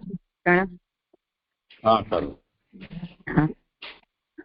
હવે ઉપસંહાર કરે. ઉપસંહાર કરવા નીચેના શ્લોકથી દોષોનું ફલ કહે છે, કે દોષને કારણે શું થયું એ હવે આ શ્લોકમાં કહે છે. સતુ બ્રહ્મ ઋષે રંગસે સતગતા સુમુરગમ રુચા નિર્વિઘ કોટ્યા નિધાય પુરમ આગતઃ. તે તો જતા જતા ક્રોધથી બ્રહ્મ ઋષિના ખભા ઉપર ધનુષ્યના છેડાથી મરેલા સાપને મૂકી શહેરમાં આવ્યો. સુબોધનીજી, તું તો શબ્દથી પહેલાનો ક્રોધ તેનું કાર્ય થવાથી નીકળી ગયાનું કહે છે. હવે એને ક્રોધ થયો તો એનું કાર્ય શું થયું એ આમાં કહે છે કે કાર્ય થતા એ નીકળી ગયો એમ. એટલે કલીને સ્થાન આપવાથી બ્રાહ્મણનો તિરસ્કાર કરવાની બુદ્ધિ તેને થયેલી. કલીને જે સ્થાન આપ્યા, આગળ આપણે કહ્યું 5 સ્થાન આપ્યા, એને કારણે એને બ્રાહ્મણનો તિરસ્કાર કરવાની બુદ્ધિ થયેલી. બ્રહ્મ એટલે ઋષિ હોવાથી તે પ્રમાણ અને પ્રમેય બંનેનો સરવાળો હોવાનું સૂચવેલું છે. એટલે બ્રહ્મ એટલે પ્રમાણ રૂપ છે, વેદ રૂપ છે, અને ઋષિ એટલે પ્રમેય રૂપ છે હોવાથી બંને રૂપ છે એમ કહે છે. તે બલ સદાનું હતું. ખભા ઉપર શબ્દથી એમ જણાવેલ છે કે લઈ જતો હતો તે સર્પ. ઋષિનું માથું સાક્ષાત બ્રહ્મરૂપ હોવાથી તેના ખભા ઉપર પડ્યો, અથવા રાજાનો હાથ ખભાથી ઉપર તેના ખભા ઉપર ચાલ્યો નહીં. એટલે આ રીતે ઋષિનું માથું જ બ્રહ્મરૂપ હોવાથી તેના ખભા ઉપર જ પડ્યો. અને એમ કે છે, બીજો અર્થ કે છે કે રાજાનો હાથ જ ખભાથી ઉપર ન ગયો. એ રીતે પડ્યું. સર્પને મારી મરણ પછી મરેલાને તેને ઉપાડી જતા ધનુષ્યના છેડાથી ઉપાડી ઋષિના ખભા ઉપર મૂકી પોતાના શહેરમાં આવ્યો. એ મરેલા ત્યાં ઋષિને માર્યો અને માર્યા પછી તેને ધનુષના છેડાથી ઉપાડી ઋષિના ખભા ઉપર મૂકી તે પાછો શહેરમાં આવ્યો. મૃગિયા કરવા ગયેલો તે ધનુષ્યનું અને પોતાનું કાર્ય કરીને આવ્યો. જો ત્યાં જ ઋષિની નજીક રહ્યો હોત તો તેના પુત્રનું સાંત્વન પણ કરત. એટલે એમ કે છે કે તરત જ જે ક્રોધ ઉતરી ગયો એટલે તે શહેરમાં એના ઘરે આવી ગયો. તો જો ત્યાં જ રહ્યા હોત તો એ ઋષિના પુત્રનું સાંત્વન કરી શક્યો હોત તો આ પ્રસંગ ન બન્યો હોત. તે મામા કહે છે. આ શ્લોક પૂરો થયો છે. કરી લો આગળ. હા કરો. હાજી. ઉત્થાનિકા, તેમ કરવામાં રાજાનો શું અભિપ્રાય હતો એવો પ્રશ્ન થાય તે સંબંધમાં નીચેનો શ્લોક કહે છે. એમ કે જે આ તેણે કર્યું એમાં રાજાનો હવે શું અભિપ્રાય હતો એ જાણવાનું મન થાય, તેથી આગળનો શ્લોક કહે છે. એષ કિમ નિભૂતા શેષ કર્ણો મિલિતે ક્ષણઃ મૃષા સમાધિ રાહોસ્વિન સ્વિત કિમ નું સ્યાત ક્ષત્ર બંધુવિહ. જેના કર્મો સર્વ કર્મો શાંત થયેલા છે તેવા આણે શું નયનો મીચેલા છે અથવા ક્ષત્રબંધુઓથી શું થાય છે એવા વિચારથી ખોટી સમાધિ કરેલી છે? સુબોધનીજી, શાંત થયેલા છે સર્વ કર્મો તેમના તેઓ થઈ આણે શું નયનો મીચેલા છે? એટલે રાજાએ ઋષિની સમાધિથી એમ કહે છે કે બધા જ કર્મો શાંત થઈ ગયેલા છે એવા ઋષિએ શું નયનો મીચેલા છે અથવા મને ઠગવા ખોટી સમાધિ જણાવવા નયનો મીચેલા છે એવો વિચાર થયો. રાજાને થયો કે મને ઠગવા માટે કે આ ક્ષત્રિય શું કરી શકશે એવા વિચારથી એને નયનો મીચેલા છે એવો વિચાર થયો. ખોટી સમાધિ જણાવવાનું શું પ્રયોજન એવો પ્રશ્ન થાય. એમ કે ખોટી સમાધિ છે એવું જણાવવાનું આનું શું પ્રયોજન એ સંબંધમાં પ્રશ્ન થાય. તે સંબંધમાં ક્ષત્રબંધુઓથી શું થાય છે એમ કહેલું છે. એટલે આ ક્ષત્રિયથી શું થઈ શકે એટલા માટે કહે છે. નું શબ્દ વિચારના અથવા નિશ્ચયના અર્થ વાળો છે. ક્ષત્રબંધુઓ આવેલ અથવા ગયેલ હોય તેનું શું થાય? એટલે નિશ્ચયના અર્થમાં જ છે આ જે સમાધિ કરી છે. તો પછી આવે કે જાય એનું એમાં શું ફરક પડી જાય? રાજા ક્ષત્રબંધુ છે એવું જ્ઞાન તેને યોગથી થયેલું. જો કે ખોટી સમાધિ કરેલી હોય તો પણ ઋષિથી કાંઈ પણ કરી શકાય તેમ ન હતું. ઋષિ એવી અવસ્થામાં હતા કે એનાથી કાંઈ પણ કરી શકાયેલું એમ હતું નહીં. છતાં પણ ચિત્તનું સમાધાન થાય તે માટે રાજાને તેવો વિચાર થયો એવો અર્થ છે. છતાં પણ ચિત્તથી સમાધાન થાય કે રાજાને આગ્રહ કરે કે મીઠા વચનો કહે એ માટે રાજાને આવો વિચાર આવ્યો તેમ કહે છે. આ શ્લોક પૂરો થયો છે. કરી લો.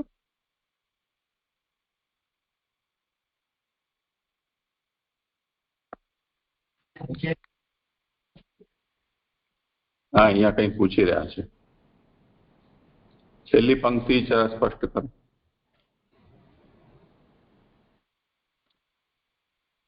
એટલે જો કે ખોટી સમાધિ કરેલી હોય તો પણ ઋષિથી કાંઈ પણ કરી શકાય તેમ ન હતું.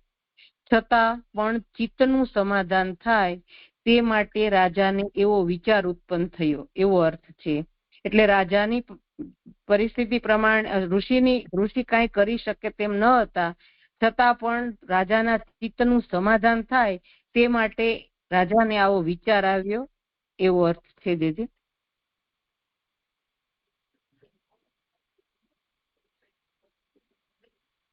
જે રાજાથી આવું ખોટું કાર્ય થઈ ગયું છે તો પોતાની રીતે વાણી રહ્યા છે કે આવું થયું હશે કે આને નયનો મીચેલા છે અથવા ક્ષત્રિય ખોટી સમાધિ કરી હશે એટલે એ કેમ એવું બધું કરી રહ્યો છે તો કે ચિત્તનું સમાધાન પોતાને થઈ જાય ને પોતે ખોટું કર્યું છે એટલે પોતાના ચિત્તને સમજાવી રહ્યો છે કે આવું એટલે આવો વિચાર ઉત્પન્ન થયો એવું અહીંયા લાગે છે.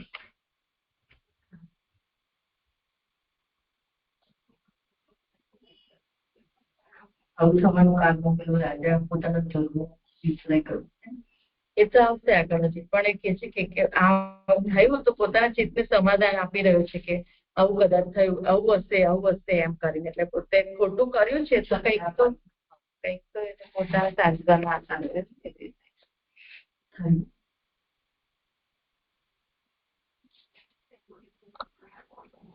હા, કરું આગળ જે એટલે જો સમાધિ એમની છે તો રાજાનો વિચાર શું ચાલી રહ્યો છે કે યોગીઓ છે એમને યોગ બલથી કોઈ આવ્યું ગયું હોય કે આસપાસનું જે છે એનો પણ જ્ઞાન તો થઈ જાય. તો આમણે એમ વિચાર્યું હશે કે ભાઈ હું પરીક્ષિત છે કોઈ એમ જ આલતુ ફાલતુ માણસ છે, ક્ષત્રબંધુ શબ્દથી નિંદાર્થ શબ્દ, તો એ આવ્યો હોય તો શું અને ના આવ્યો હોય તો શું, એવું વિચારીને ઉપેક્ષા કરી હોય જો ખરેખરી સમાધિમાં હોય તો. અને જો ખોટી સમાધિ લગાવી છે તો પછી એનો તિરસ્કાર કરવો જોઈએ એમ. હા સર. હા જી, પ્રણામ. ઉત્થાનિકા, એ પ્રકારના વિચાર વિના કરેલા કૃત્યનું પરિણામ દુઃખમાં થયું એમ નીચેના શ્લોકથી આરંભી કહે છે. હવે આ પ્રકારના વિચારનું જે કૃત્યનું પરિણામ આવ્યું એ દુઃખમાં આવ્યું એનું આ શ્લોકથી વિચાર કરે છે. તસ્ય પુત્રો અતિ તેજસ્વી વિચરન બાલકો અર્ભકેહે રાજ્યાભ્યમ પ્રાપિતમ તાપમ શ્રુત્વા તત્રેદમ અબ્રવીત. તેના ઘણા તેજસ્વી બાલક પુત્રે બાળકો સાથે ફરતા રાજાએ તાતને પાપ પ્રાપ્ત કરાવેલું છે એમ સાંભળીને આ પ્રમાણે કહ્યું. સુવધનીજી, પોમ નામના નરકમાંથી ત્રાયતે બચાવે તે પુત્ર. પિતાને જો આનાથી ન બચાવાય તો પુત્રપણું ન રહે. હવે તેનો પુત્ર બાળકો સાથે રમતા રમતા આવ્યો અને આ જાણ્યું એટલે એને એમ થયું કે પિતાને બચાવવા જ જોઈએ, અને તે ઘણો તેજસ્વી હતો. આથી તેની શાપ આપવાની શક્તિ પણ જણાવેલી છે. અવિવેક કર્યાનું કારણ પણ કહે છે કે બાળકો સાથે તેણે પણ બાળકે આશ્રમના છેડે ફરતા રાજાએ પિતાને અપરાધ અથવા પાપ પ્રાપ્ત કરાવેલ હોવાનું શ્રવણ કરીને આ કહ્યું. એટલે બાળકો સાથે ફરતા હતો એમાં જ કોઈએ એને જોઈને કહ્યું કે રાજાએ આ રીતના કર્યું છે પિતાની સાથે, એટલે પછી ત્યાં જ એણે આ પ્રમાણે કહ્યું. મરેલા સર્પનો સ્પર્શ થતા પણ પાપ થાય છે, અને પાપથી મરણ થાય તેથી અથવા આશ્રમમાં રહેલા સર્પના વધથી મરણ પ્રાપ્ત કરાવેલ છે. એટલે એમ કે મરેલા સ્પર્શ કરીએ તો પણ પાપ થાય, તો આ તો આશ્રમમાં રહેલા સર્પના વધથી મરણ પ્રાપ્ત થાય તો કેવું કહેવાય એમ. અપરાધ અર્થ લઈએ ત્યારે રાજાએ કરેલો અપરાધ મુનિને ફળ્યો એમ સાંભળ્યું. હવે રાજાએ અપરાધ કર્યો અને એનો પરિણામ રાજા મુનિને મળ્યું, ઋષિને મળ્યું એમ સાંભળ્યું. તાત એ સ્નેહનું ચિહ્ન છે. ક્યાં એટલે જ્યાં શ્રવણ કરેલું છે તે જ સ્થળે કહ્યું. એટલે જ્યાં એને કોઈ પાસેથી સાંભળ્યું કે તે જ ક્ષણે ત્યાં જ એને આ કહ્યું એમ આગળ હવે કહેશે. એમાં શ્લોકથી કહે છે. અહીંયા પૂરું થયું છે અને મારું નિરૂપણ પણ પૂરું થયું. કોટન કોટી દંડવત પ્રણામ જીજુ.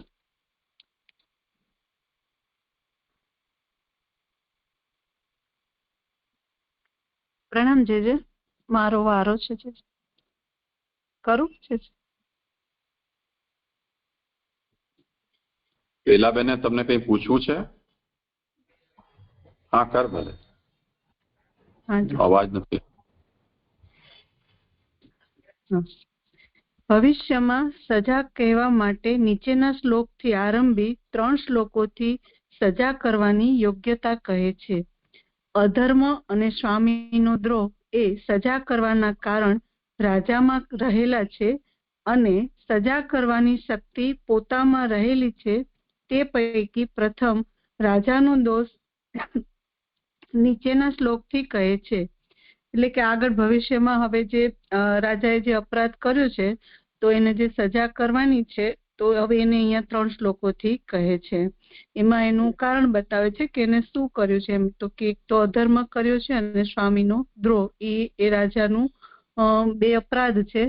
અને એનાથી એને જે એનો દોષ છે એનાથી એને સજા જે કરવાની છે એ ઋષિપુત્ર હવે અહીંયા એનામાં રહેલી છે એ શક્તિ, એના દોષની સજા કરવા માટેની. તો એના માટે હવે અહીંયા કહી રહ્યા છે. પેલા અહીંયાથી આ પ્રથમ શ્લોકથી રાજાનો દોષ કહે છે. અહો અધર્મ પાલાનામ પીવનામ બલિ ભુજામિવ સ્વામિન્યગમ યદ દાશાનામ દ્વારપાલે શુનામિવ. પુષ્ટ થયેલા બલિ ખાનારાઓની પેઠે પાલન કરનારાઓને અધર્મ આશ્ચર્યકારક છે. દાસો જે સ્વામીનો અપરાધ કરે છે તે દ્વારને સાચવનારા કૂતરાઓનો અપરાધ જેવો છે. અહો શબ્દ આશ્ચર્ય દર્શાવનારો છે. ધર્મનું પાલન કરનારા અધર્મનો નાશ કરે છે પરંતુ અધર્મ કરતા નથી. તેથી પાલન કરનારાઓનો અધર્મ આશ્ચર્યકારક છે. એટલે અહો શબ્દથી એમ કે છે કે જે રાજાની જ વાત કરી રહ્યા છે કે જે રાજા ધર્મનું પાલન કરવા માટે હોય એ રાજા કેવો હોય કે અધર્મનો નાશ કરતા હોય એમ, પણ અધર્મ ક્યારેય કરતા નથી એમ. તો પછી આ જે પાલન કરનારાએ આ જે અધર્મ કર્યો છે એ ખરેખર આશ્ચર્યકારક છે. આશ્ચર્યમાં ગરકાવ થયેલાએ ધ્યાન કરતા આ આશ્ચર્ય નથી એમ જાણ્યું. તેથી અધર્મનું કારણ કહેતા અમુક સ્થાન પ્રાપ્ત કરીને તે અધર્મ કરાવનાર હોવાનું જણાવતા પુષ્ટ થયેલા બલિ ખાનારાઓની પેઠે શબ્દથી દ્રષ્ટાંત કહે છે. એટલે કે જેને આશ્ચર્યમાં ગરકાવ થયેલાને ધ્યાન કરતા, એટલે કે મને એ ઋષિ મુનિઓ માટે એવું સમજાય છે કે એમના માટે આ બધું થવાકાળ છે ને જે આગળ થવાનું છે તો એમના માટે કઈ આ આશ્ચર્યકારક નથી એવું અહીંયા મને સમજાઈ રહ્યું છે. જે આવું ના હોય તો આપને જણાવવા વિનંતી છે. અને તેથી અધર્મનું કારણ કહેતા, એટલે કે અધર્મનું શું કારણ છે એમ તો કે છે કે એને રાજાએ જે અમુક સ્થાન પ્રાપ્ત કરીને જે અધર્મ કર્યો છે તો એને અહીંયા પુષ્ટ થયેલા બલિના દ્રષ્ટાંતથી હવે એને અહીંયા સમજાવે છે કે સ્થૂલપણું જ અધર્મ કરવાનું કારણ છે. નીચ પુરુષોએ રાજ્યથી પુષ્ટ થઈ અધર્મ કર્યો એવો અર્થ છે. જેમ કૂતરાઓ એઠું ખાઈને પુષ્ટ થયેલા એઠું આપનારને જ કરડે છે અથવા તેના ઘરમાં ઘૂસે છે, તેના જેવો પાલન કરનારાનું આ અધર્મ છે. એટલે કે સ્થૂલપણું જ અધર્મ કરવાનું કારણ છે એમ. એટલે કે એમની જે આ જાડી બુદ્ધિ જે છે એ જ આવી રીતનું કાર્ય કરે એમ. એટલે કે એમને જ આ કેવો અધર્મ, એટલે કે એને આગળના પેરેગ્રાફમાં સમજાવે છે કે કેવી રીતે રાજાએ આ અપરાધ કર્યો છે અને એમને જે નથી કરવા જોઈતું એના માટેનું બી એમનું શું કારણ હોઈ શકે કે એમને આવું ના કરવું જોઈએ. તો એને અહીંયા એમ કૂતરા સાથે સરખામણી કરીને કહ્યું છે કે ભાઈ એમને એઠું ખાઈને એને જેને એઠું આપ્યું છે એને જ એને કરડે છે એમ. સ્વરાજ્ય અને બહારનું રાજ્ય એવા બ્રાહ્મણોના 2 રાજ્યો છે. બહારનું રાજ્ય પોતાનાથી ભોગ થાય તેવું ન હોવાથી સ્વરાજ્યને પ્રાપ્ત કરાવનાર સાધન તરીકે તેમણે તેનો ઉપયોગ કર્યો. તેથી જ બહારનું રાજ્ય કરવા ક્ષત્રિયો રાખ્યા. એટલે કે આ જે બ્રાહ્મણો જે છે એમનું 2 રાજ્યો, એટલે કે અંદરથી પણ પુષ્ટ થયેલા છે અને બહારનું જે રાજ્ય જે છે દેખાય છે એમ. તો આ 2 વસ્તુ એમના માં રહેલી છે. તો એ કેવી રીતે છે એ પણ આગળ સમજાવે છે. એમાં જે બહારનું જે રાજ્ય જે છે એ તો એ બ્રાહ્મણો હોવાથી એમનું આ ધર્મ ના હોવાથી એ એમનાથી ભોગ થાય એવું નથી. તો એને એ સ્વરાજ્ય એટલે કે આંતરમનમાં જે એમને પોતાને ધર્મ કરવા માટે એમને ઉપયોગ કર્યો છે. તો અને બહારનું રાજ્ય કરવા માટે એમણે શું કર્યું તો કે એમને ક્ષત્રિયોને રાખ્યા એમ. ભૂમિ બ્રહ્માએ બનાવી અને કશ્યપને આપી. કશ્યપને આપી. તેવી રીતે પરશુરામે અને રઘુનાથે બ્રાહ્મણોને આપેલી. છતાં પણ બ્રાહ્મણોએ જે બહારનું રાજ્ય ન કર્યું તે દેહની અંદર તે કરવા માટે એમ. એટલે કે આ જે ભૂમિ જે છે એ બ્રહ્માજીએ બનાવી અને કશ્યપને આપી, અને એવી રીતે પરશુરામે અને ભગવાને પણ આ ભૂમિ બ્રાહ્મણોને જ આપેલી છે. તો બ્રાહ્મણોએ પણ શું કર્યું કે બહારનું રાજ્ય નહીં કર્યું. કેમ નહીં કર્યું? કેમ કે અંદરથી એ એમના આંતરમનથી જ ધર્મ કરવા માટે એ નિમિત્ત રૂપ છે એમ, એ રીતે એમ. તો તે એને હવે અહીંયા સમજાવે છે કે તે દાસો જે સ્વામીનો અપરાધ કરે છે તે શબ્દોથી કહે છે. એટલે આ વસ્તુને અહીંયા આનાથી સમજાવી રહ્યા છે કે દાસો જે સ્વામીનો અપરાધ કરે છે, તો એ દાસો એટલે કે હવે જે રાજાઓ થયા કે જેમને ભૂમિ એમને બ્રાહ્મણોએ આપેલી જેમ, તો હવે એ એમના દાસ થયા એમ.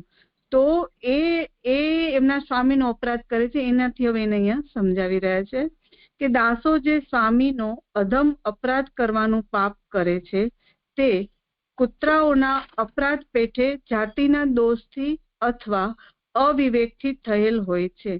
એટલે કે આ દાસો જે છે એટલે કે રાજા કે જે સ્વામીનો અપરાધ કરી રહ્યા છે, કેમ કે એમને એ બ્રાહ્મણો એમના સ્વામી રૂપ છે એમ, તો એમનું જે પાપ કરે છે એને અહીંયા કૂતરાઓના અપરાધ પેઠે એને સમજાવ્યું એમ કે એમના જાતિના દોષથી અથવા તો એ અવિવેકથી, એટલે કે એમનો આ અવિવેક છે એમ, દાસપણાથી એમ. તો કે છે કે દ્વારપાલે એટલે કે દ્વારનું પાલન કરવા અથવા દ્વારનું પાલન થાય તે માટે જે કૂતરાઓ રાખેલ હોય તેઓ જેમ અજ્ઞાનથી સ્વામીને જ કરડે છે અથવા ઘરમાં ઘૂસે છે, તેવી રીતે સમાધિ થઈ શકે તે માટે જ રાજાને રાજ્ય કરવા રાખેલ એવા હેતુથી કે તે સમાધિ ભલે ન કરે પણ અમારું પૂજન કરે, આટલાથી રાજાને કૂતરા જેવો કહ્યો. આમાં આટલાથી એટલે કે એમાં ફૂટનોટ છે કે આટલાથી એટલે કે પૂજન ન કરવાથી અને સમાધિમાં વિઘ્ન કરવાથી એમ. તો પરીક્ષિત રાજા તો આટલા ધર્મને જાણતા હતા, છતાં પણ એમને આવી ઉપમા કેમ આપવામાં આવી એમ. તો એમને જે આ કાર્ય કર્યું કે જેમ ઋષિ જે સમાધિમાં હતા ને એમનું એમણે પૂજન ના કર્યું, એને એ પોતે એમને એવું ફીલ થયું કે ભાઈ, અને પોતે જે એમના દોષ આગળના શ્લોકમાં આપણે જોયા તો એને એનાથી એવું થયું કે આ ઋષિ મારું કઈ પૂજન નથી કરી રહ્યા, તો એમને અને એમની સમાધિમાં એમના ઉપર શાપ નાખીને જે વિઘ્ન કર્યો. તો એને અહીંયા દ્વારપાલ શબ્દથી એટલે કે દ્વારનું પાલન કરવા અથવા તો દ્વારનું પાલન થાય એ માટે જે હોય દ્વારપાળ એમ. પણ એ જે રીતે અજ્ઞાનથી જ સ્વામીને કરડે છે ને ઘરમાં ઘૂસે છે, એવી જ રીતે આ સમાધિ, એવી જ રીતે આ ઋષિઓએ પણ બ્રાહ્મણોએ પણ રાજાને એમના દ્વારપાળ તરીકે જ રાખ્યા છે કે એમનું ધર્મ એ સારી રીતે પાલન કરી શકે વગર વિઘ્ને.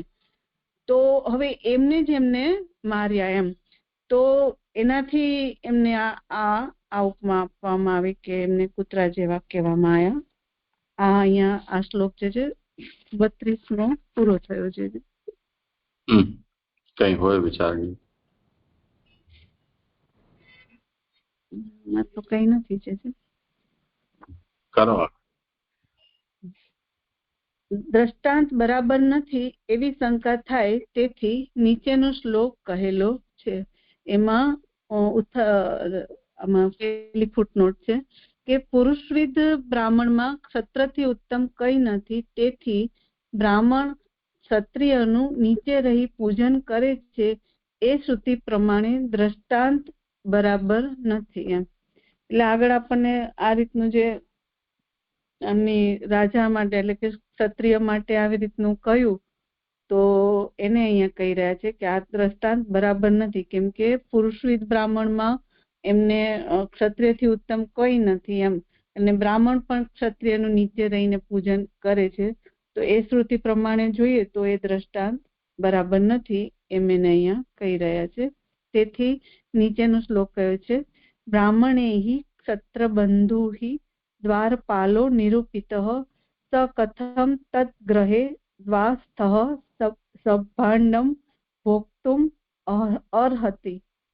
કારણ કે બ્રાહ્મણોએ ક્ષત્રબંધુને દ્વારપાલ રાખેલ છે. દ્વારે રહેનારો તેઓના ઘરમાં વાસણમાં રાખેલું ખાવા યોગ્ય કેમ થાય? આ શ્લોકથી રાજાએ સ્વામીનો દ્રોહ કરેલ હોવાનું દ્રઢ કરે છે.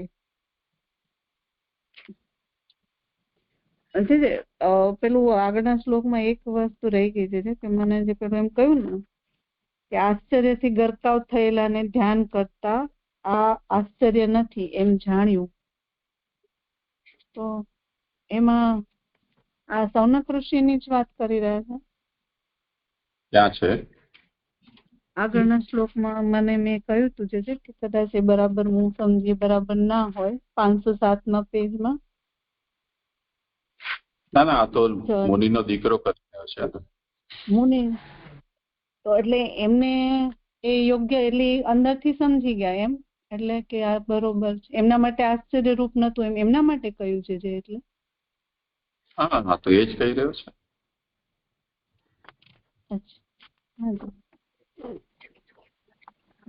પુષ્ટ થયેલા બલિ ખાનારાઓની પેઠે એવું વચન છે શ્રુતિનું. પણ પુષ્ટ થયેલા એટલે બલિ એટલે જે હોમ કરે છે ખાલી એમને પ્રસાદ રૂપે લેવાના, પણ એ વિશેષ પ્રકારે લે છે એવી રીતે કશું ખબર ના પડી. આ પુષ્ટ થયેલા બલિ ખાનારાઓની પેઠે એટલે વાન બલિ, કાગ બલિ, ગો બલિ. બલિ એટલે ભાગ. તો એ કૂતરાને ગાયોને આપે ને બધા, એનો પણ પોતે ખાઈ જાય છે. એનાથી પુષ્ટ જે થયેલા છે અચ્છા, એવી એનાથી તગડા થયા છે પછી પાછા સ્વામીને જ ભોગ કરે છે.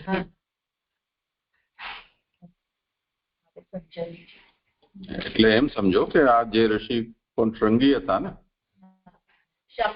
એમનો પુત્ર શૃંગી. હા, તો શૃંગી એમ કહી રહ્યા છે કે એક તો મારા પિતાએ બ્રાહ્મણ છે અને પરીક્ષિતને પોતે સ્વરાજ્ય ભોગવી રહ્યા છે અને પરીક્ષિતને એમને મળેલું જે બાહ્ય રાજ્ય છે એના ચોકીદાર તરીકે નિયુક્ત કર્યો છે. એ અમારા ભાગનું જે ભોગવવાનું છે એને આપીને એ પુષ્ટ થયેલો છે અમારા જ અન્નથી, અને પછી અમારા ઉપર જ હવે આવો અપરાધ કરી રહ્યો છે.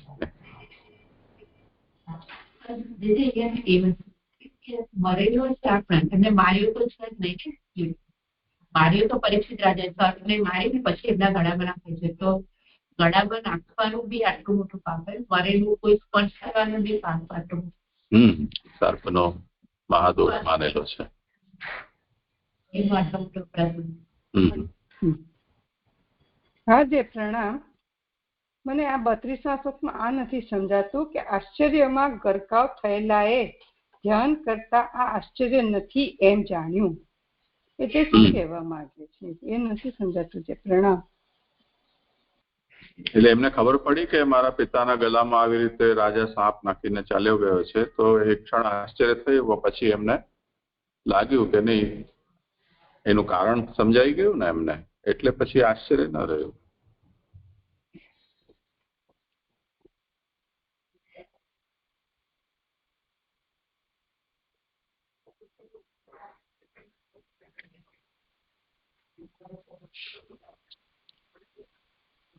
ખરું જજેશ?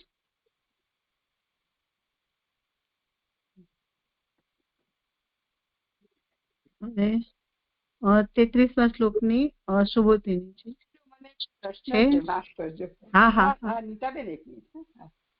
એ 31મા શ્લોકમાં કીધું ને કે પાપથી મરણ થાય તેથી, અથવા આશ્રમમાં રહેલા સર્પના વધથી મરણ પ્રાપ્ત કરાવેલ છે.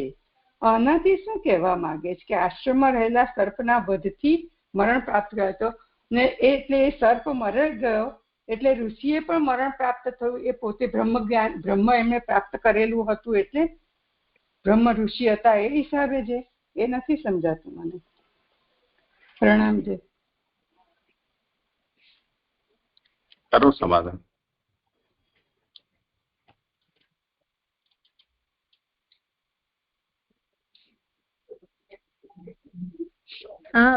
એટલે મરેલા સર્પનો સ્પર્શ થતા પણ પાપ થાય છે અને પાપથી મરણ થાય, એટલે આ રીતે જોવામાં આવ્યું. અને પછી અથવા એમ કરીને બતાવ્યું કે આશ્રમમાં રહેલા સર્પના વધથી મરણ પ્રાપ્ત કરાવેલ છે. તો આ જે રાજાનો દોષ એને કહ્યું ને કે આ જે એને કર્યું છે તો એ અપરાધ એનો છે એમ. તો હવે એ અપરાધ તો એને કર્યો કોને, રાજાએ, પણ એનું ફળ જે છે એટલે કે ઋષિને મળ્યું કે એનું મરણ થયું એમ. તો એ રીતથી મને અહીંયા સમજાય છે.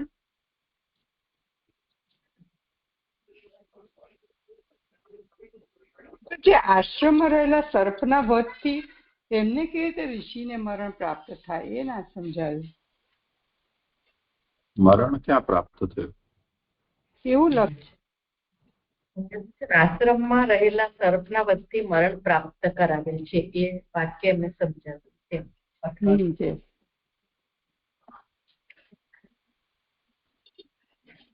હા જીજી, મને એવું સમજાય છે કે એ સર્પ ગળામાં નાખ્યો એટલે મરણ તુલ્ય થયું ને, એમ મરણ નથી થયું પણ મરણ તુલ્ય આવું એને અપરાધ કરેલો છે એવું મને સમજાય છે જી. પ્રણામ. હા, કરો સમાન.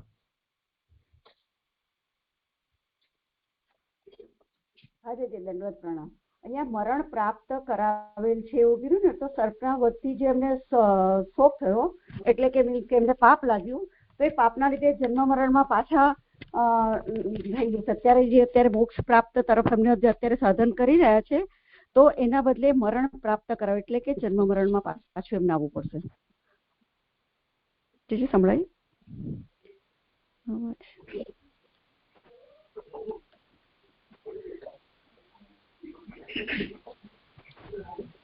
આમાં પાપથી મરણ થાય એને અવતરણ ચિહ્નમાં લઈ લો. એ કોઈક વચન છે શાસ્ત્રનું.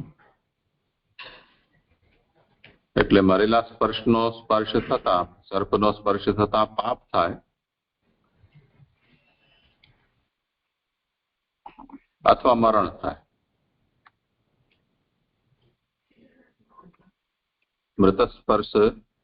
મૃતસર્પ સ્પર્શેપી પાપમ ભવતિ પાપાદ મરણમ ઇતિ મરણમ વા. મરેલા સર્પના સ્પર્શથી સ્પર્શ પણ થાય મરેલા સર્પનો તો પાપ થાય, અને પાપાદ મરણમ એ કોઈક વચન છે ક્યાંકનું, એનાથી મરણ પણ થાય અથવા મરણ થાય. આશ્રમસ્થ વધે નવા, અને બીજું આશ્રમની અંદર જે પ્રાણી હોય એના વધથી પણ મરણ કે પાપ થાય. અને અહીંયા જે મૂળમાં રાજ્યા અઘમ પ્રાપિતમ, એમાં અઘપદ છે, એનો અર્થ પાપ અને અપરાધ એમ બંને યથાયોગ્ય થઈ શકે. તો આશ્રમમાં અપરાધ તો રાજાએ કર્યો છે, પરંતુ આશ્રમ મુનિનો હોવાને કારણે એ અપરાધનો દંડ કે એનું ફળ એ મુનિને ગયું, એવું આ પુત્ર વિચારી રહ્યો છે. જી થયું. હા, પ્રણામ.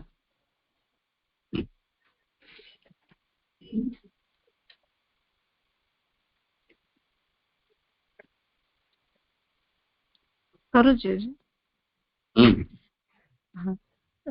હવે 33ના શ્લોકના સુબોધિનીજી કરું છું કે આ શ્લોકથી રાજાએ સ્વામીનો દ્રોહ કરેલ હોવાનું દ્રઢ કરે છે. એટલે કે કારણ કે શબ્દથી 4 પ્રકારે દ્રોહ કરેલ હોવાનું જણાવેલ છે.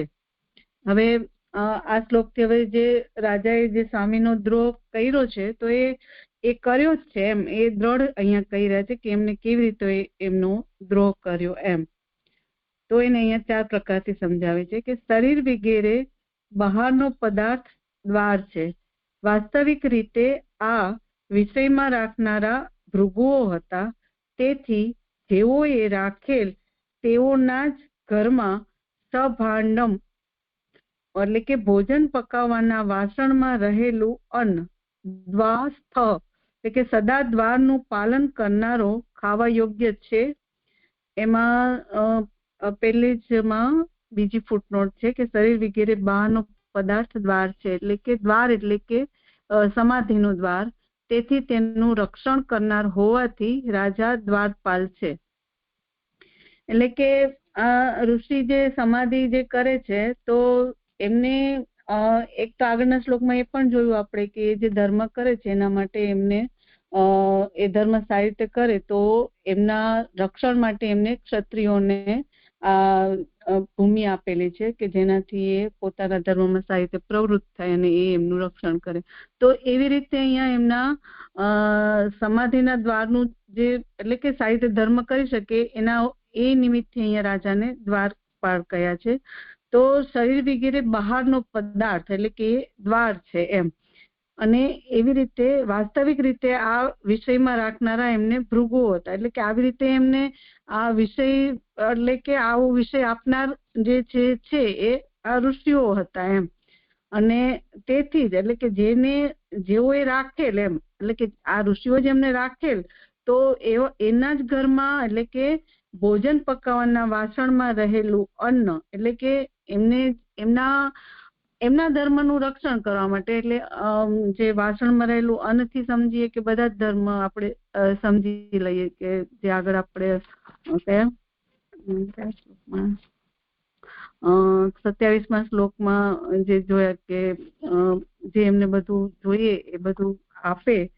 તો એવી રીતે એમનું જે કેવું એમનું જે કઈ એટલે ઋષિઓ માટે જે કઈ જરૂરી જે છે સાધન એના માટેનું બધું જ એમનું રક્ષણ કરનારા એ દ્વારપાલ છે. તો હવે એ એમને જે આપ્યું છે એમાં જ એ લોકો જે એમનું પાલન કરે છે તો એમાં એ ખાવા યોગ્ય છે એ રાજા લોકો એમ અહીંયા કહી રહ્યા છે.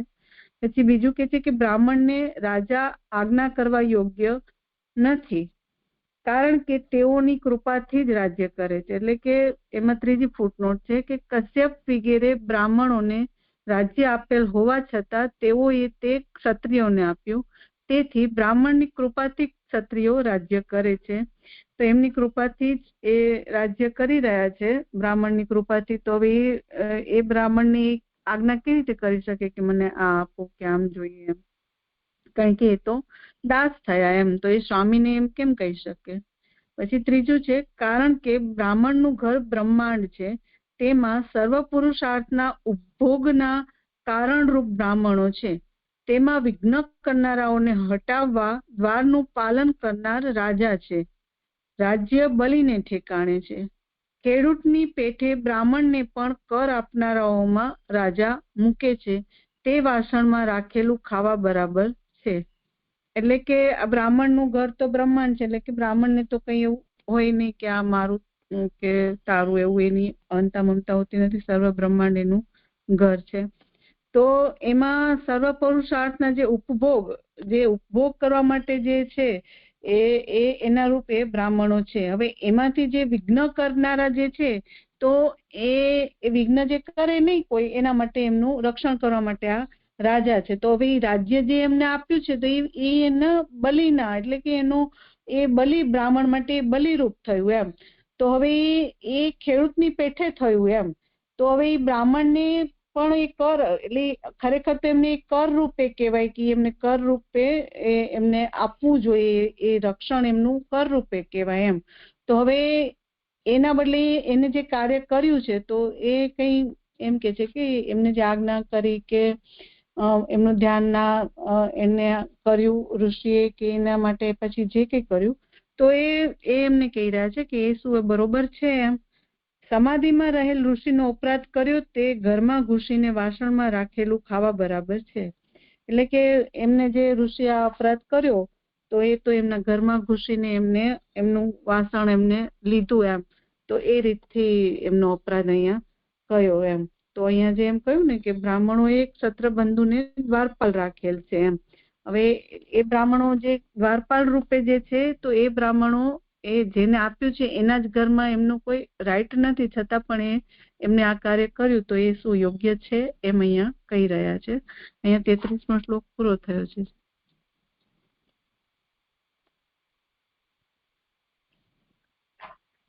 આગળ કરી લો. સર્વા પ્રણામ. મને છે ને આ જે 33મા શ્લોકમાં સુબોધની ત્રીજી લાઈન છે કે વાસ્તવિક રીતે આ વિષયમાં રાખનારા ભૃગુઓ હતા. આ ન સમજાયું સર કે ભૃગુઓને કેમ મહત્તા આપી? બ્રાહ્મણો અને ઋષિઓની વાત ચાલી રહી છે, તો ભૃગુઓને કહ્યા વાસ્તવિક રીતે આ વિષયમાં, એટલે જરા સમજવું છે સર. પ્રણામ.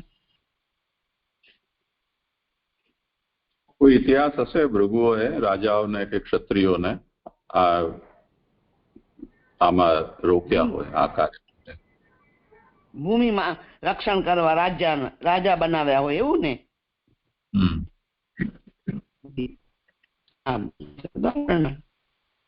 હાજી પ્રણામ.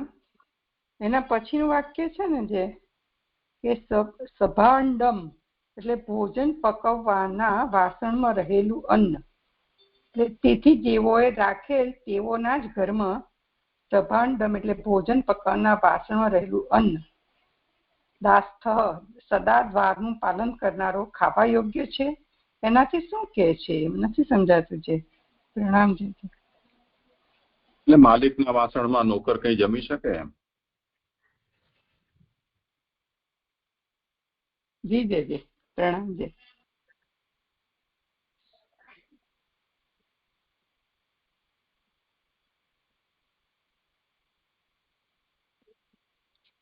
કરું છું.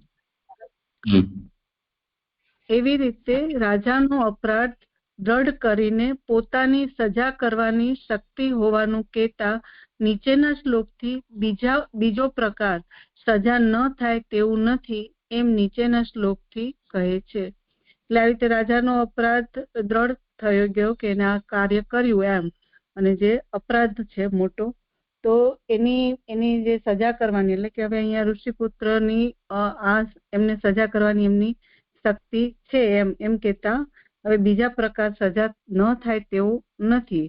એટલે એમનું જે કાર્ય જે છે એ સજા કરવાને લાયક જ. આમાં બીજા પ્રકારે એવું સુધારી દો, રે ની માત્રા જવા ઉપર જતી રહી છે.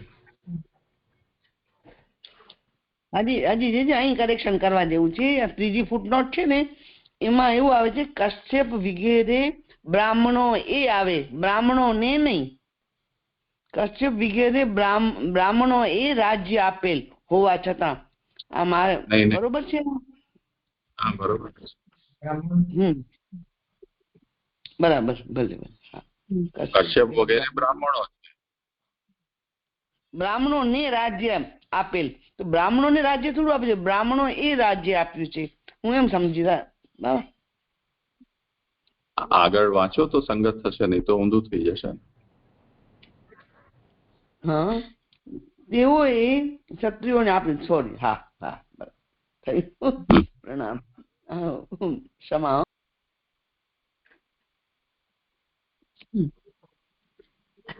34મો શ્લોક. કૃષ્ણે ગતે ભગવતી શાસ્ત્રયુપથ ગામિનામ તદ ભિન્ન સેતુન અગાહમ સાસ્મિ પશ્યત મે બલમ. અવળા માર્ગે જનારાઓને સજા કરનાર ભગવાન શ્રી કૃષ્ણ પધારી ગયેલા છે, તેથી આજે હું મર્યાદાનો ભંગ કરનારાને સજા કરું છું. મારું બલ જુઓ. સદાનંદ સ્વરૂપ શ્રી કૃષ્ણ પોતાનો અનુભવ કરવા માટે જ બ્રાહ્મણોને રાખી પોતાના સ્થાનમાં પધારેલા છે. તે ભગવાન હોવાથી પોતાનો અનુભવ પ્રાપ્ત કરાવવા પહેલા બ્રાહ્મણોના વિરોધીઓને સજા કરતા હતા. પાલન કરનારા તેવા બ્રાહ્મણના વિરોધી થાય ત્યારે બ્રાહ્મણોએ જ તેમને સજા કરવી જોઈએ, કારણ કે ભગવાને બે વર્ગ જ રાખેલા છે, તેથી બે કાર્ય અમારે જ કરવાના છે એમ મર્યાદાનો ભંગ કરનારાને સજા કરું છું શબ્દથી કહે છે. એટલે કે ભગવાન પોતાનો અનુભવ કરાવવા માટે, એટલે કે બ્રાહ્મણોને પોતાને સમાન એમને ગણ્યા છે અને એમને રાખીને પોતે પાછા પધાર્યા છે લોકમાં. તો તે ભગવાન હોવાથી પોતાનો અનુભવ પ્રાપ્ત કરાવવા એમ.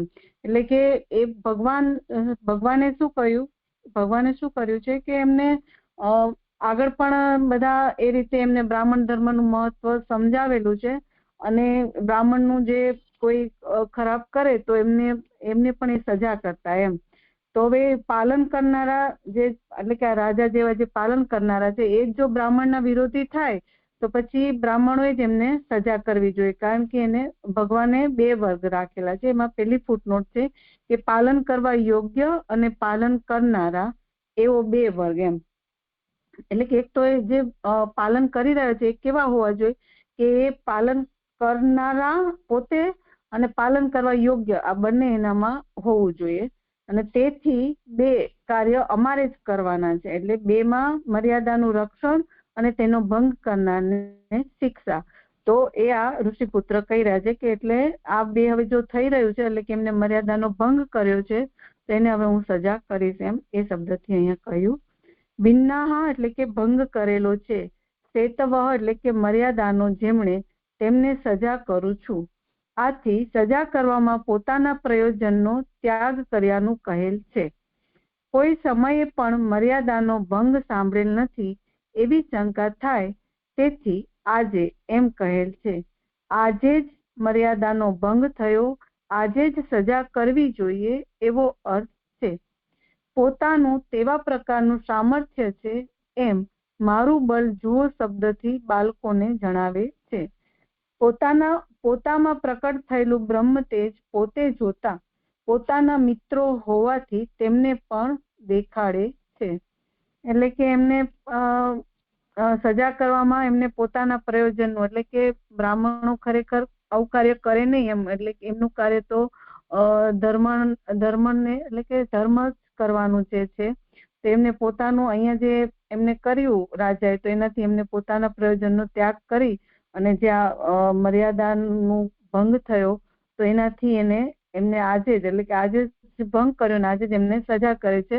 અને એમનું પોતાનું આવું સામર્થ્ય છે એ એમના પોતાની સાથે રહેલા મિત્રોને એ બતાવી રહ્યા છે કે મારું બળ જુઓ એમ. અહીંયા આજે જે 34મો શ્લોક પૂરો થયો.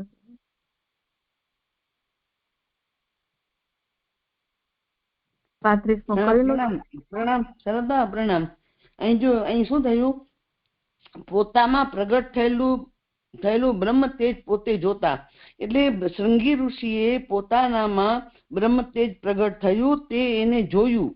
તો હવે અહીં આપણે એવું સમજી શકાય કે આજે હવે તક્ષકની બધી કરવું છે ભગવાનને, આ ભગવાને તેજ મૂક્યું એવું લાગે, સમજાય છે જે કે હવે કેમ તેજ મૂક્યું કે હવે શ્રાપ નો સમય આવ્યો છે પરીક્ષિત રાજાનો, અને શ્રાપ પ્રાપ્ત કરાવીને એને દેહથી મુક્ત કરવા છે પરીક્ષિત રાજાને.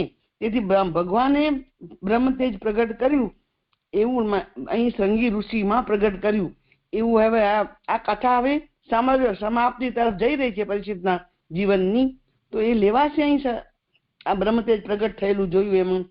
ચલો મને એવું સમજાયું, આપ સમજાવો.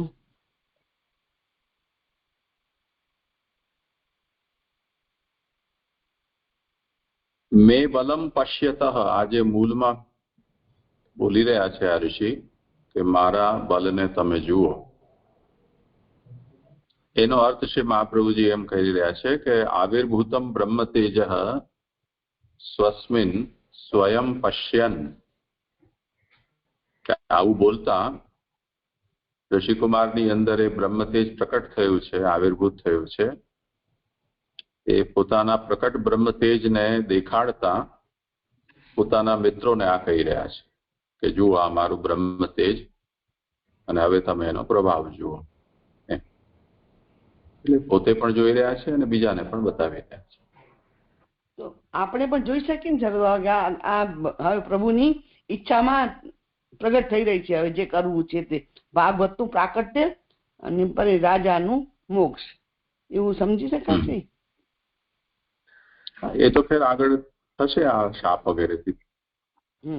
પણ આ શાપ થયો આના જો બ્રહ્મ તેજ પ્રગટ કરાવ્યું પ્રભુએ, એવું સમજી શકાશે. હા. જી સરદાર એ પ્રણામ. તો શરૂઆતથી ચાલી રહ્યું છે ને કે બ્રહ્માસ્ત્રથી જે બચી ગયું છે એ બ્રહ્માસ્ત્રનો વસવસો પૂરો કરવો છે ને, તો બધી જગ્યાએ બ્રાહ્મણ બ્રાહ્મણ ચાલ્યા કરશે.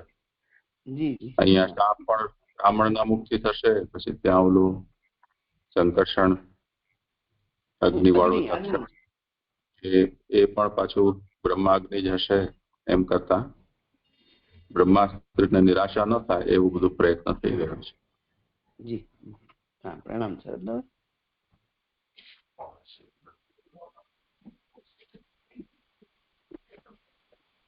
આગળ કોનો છે? આ એક શ્લોક છે. એવો નિશ્ચય કરીને જે કર્યું તે નીચેના શ્લોકથી કહે છે. ઇત્યુક્ત્વા રોષતામ રાક્ષો વયસ્યાન ઋષિ બાલકાઃ કૌશિક્યાય ઉપસ્પૃશ્ય વાગ્વ્રજમ વિસસર્જ. મિત્રોને એમ કહીને ક્રોધથી લાલ આંખવાળા ઋષિના બાલકે કૌશિકીના જલનું આચમન કરીને વાણીરૂપ વજ્ર નાખ્યું. રાજા છે એવા વિચારથી પાલન કરનાર હોવાના અધ્યાસથી ક્રોધ થયો. તેનાથી લાલ થયેલી હતી બે આંખો જેની તેવો થયો. આથી એમ જણાવેલું છે કે ફરી તેણે જુદો વિચાર ન કર્યો. કૌશિકી નદી છે તેના આપહ એટલે કે જલનું ઉપસ્પૃશ્ય એટલે કે આચમન કરીને પોતાની બ્રહ્મની સ્થિતિ પ્રકટ કરીને સટ ફટ મારી નાખ વગેરે મંત્રો ભણીને વજ્ર નાખ્યું. તે વૃત્રાસુરનો પ્રાણ લેનારું વજ્ર દધીચીના હાડકાનું બનેલું હતું. આ તો બ્રાહ્મણોના મૂળરૂપ વાણીનું વજ્ર નાખ્યું. એટલે કે હવે આ રાજા છે એવા વિચારથી એને પાલન કરનાર હોવાથી, એટલે કે રાજા થઈને જેણે આ કાર્ય કર્યું એનાથી તો એમને ક્રોધ ખૂબ જ થયેલો જ હતો.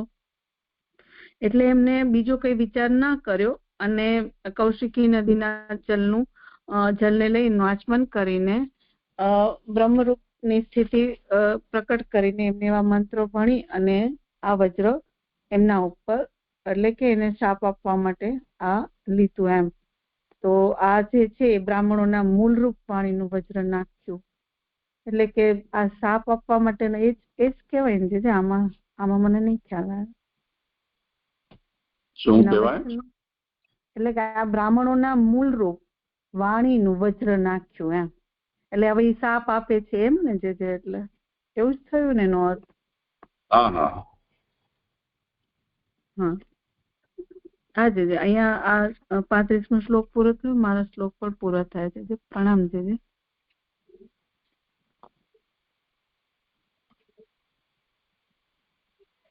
સારું, સમય પણ થઈ ગયો છે.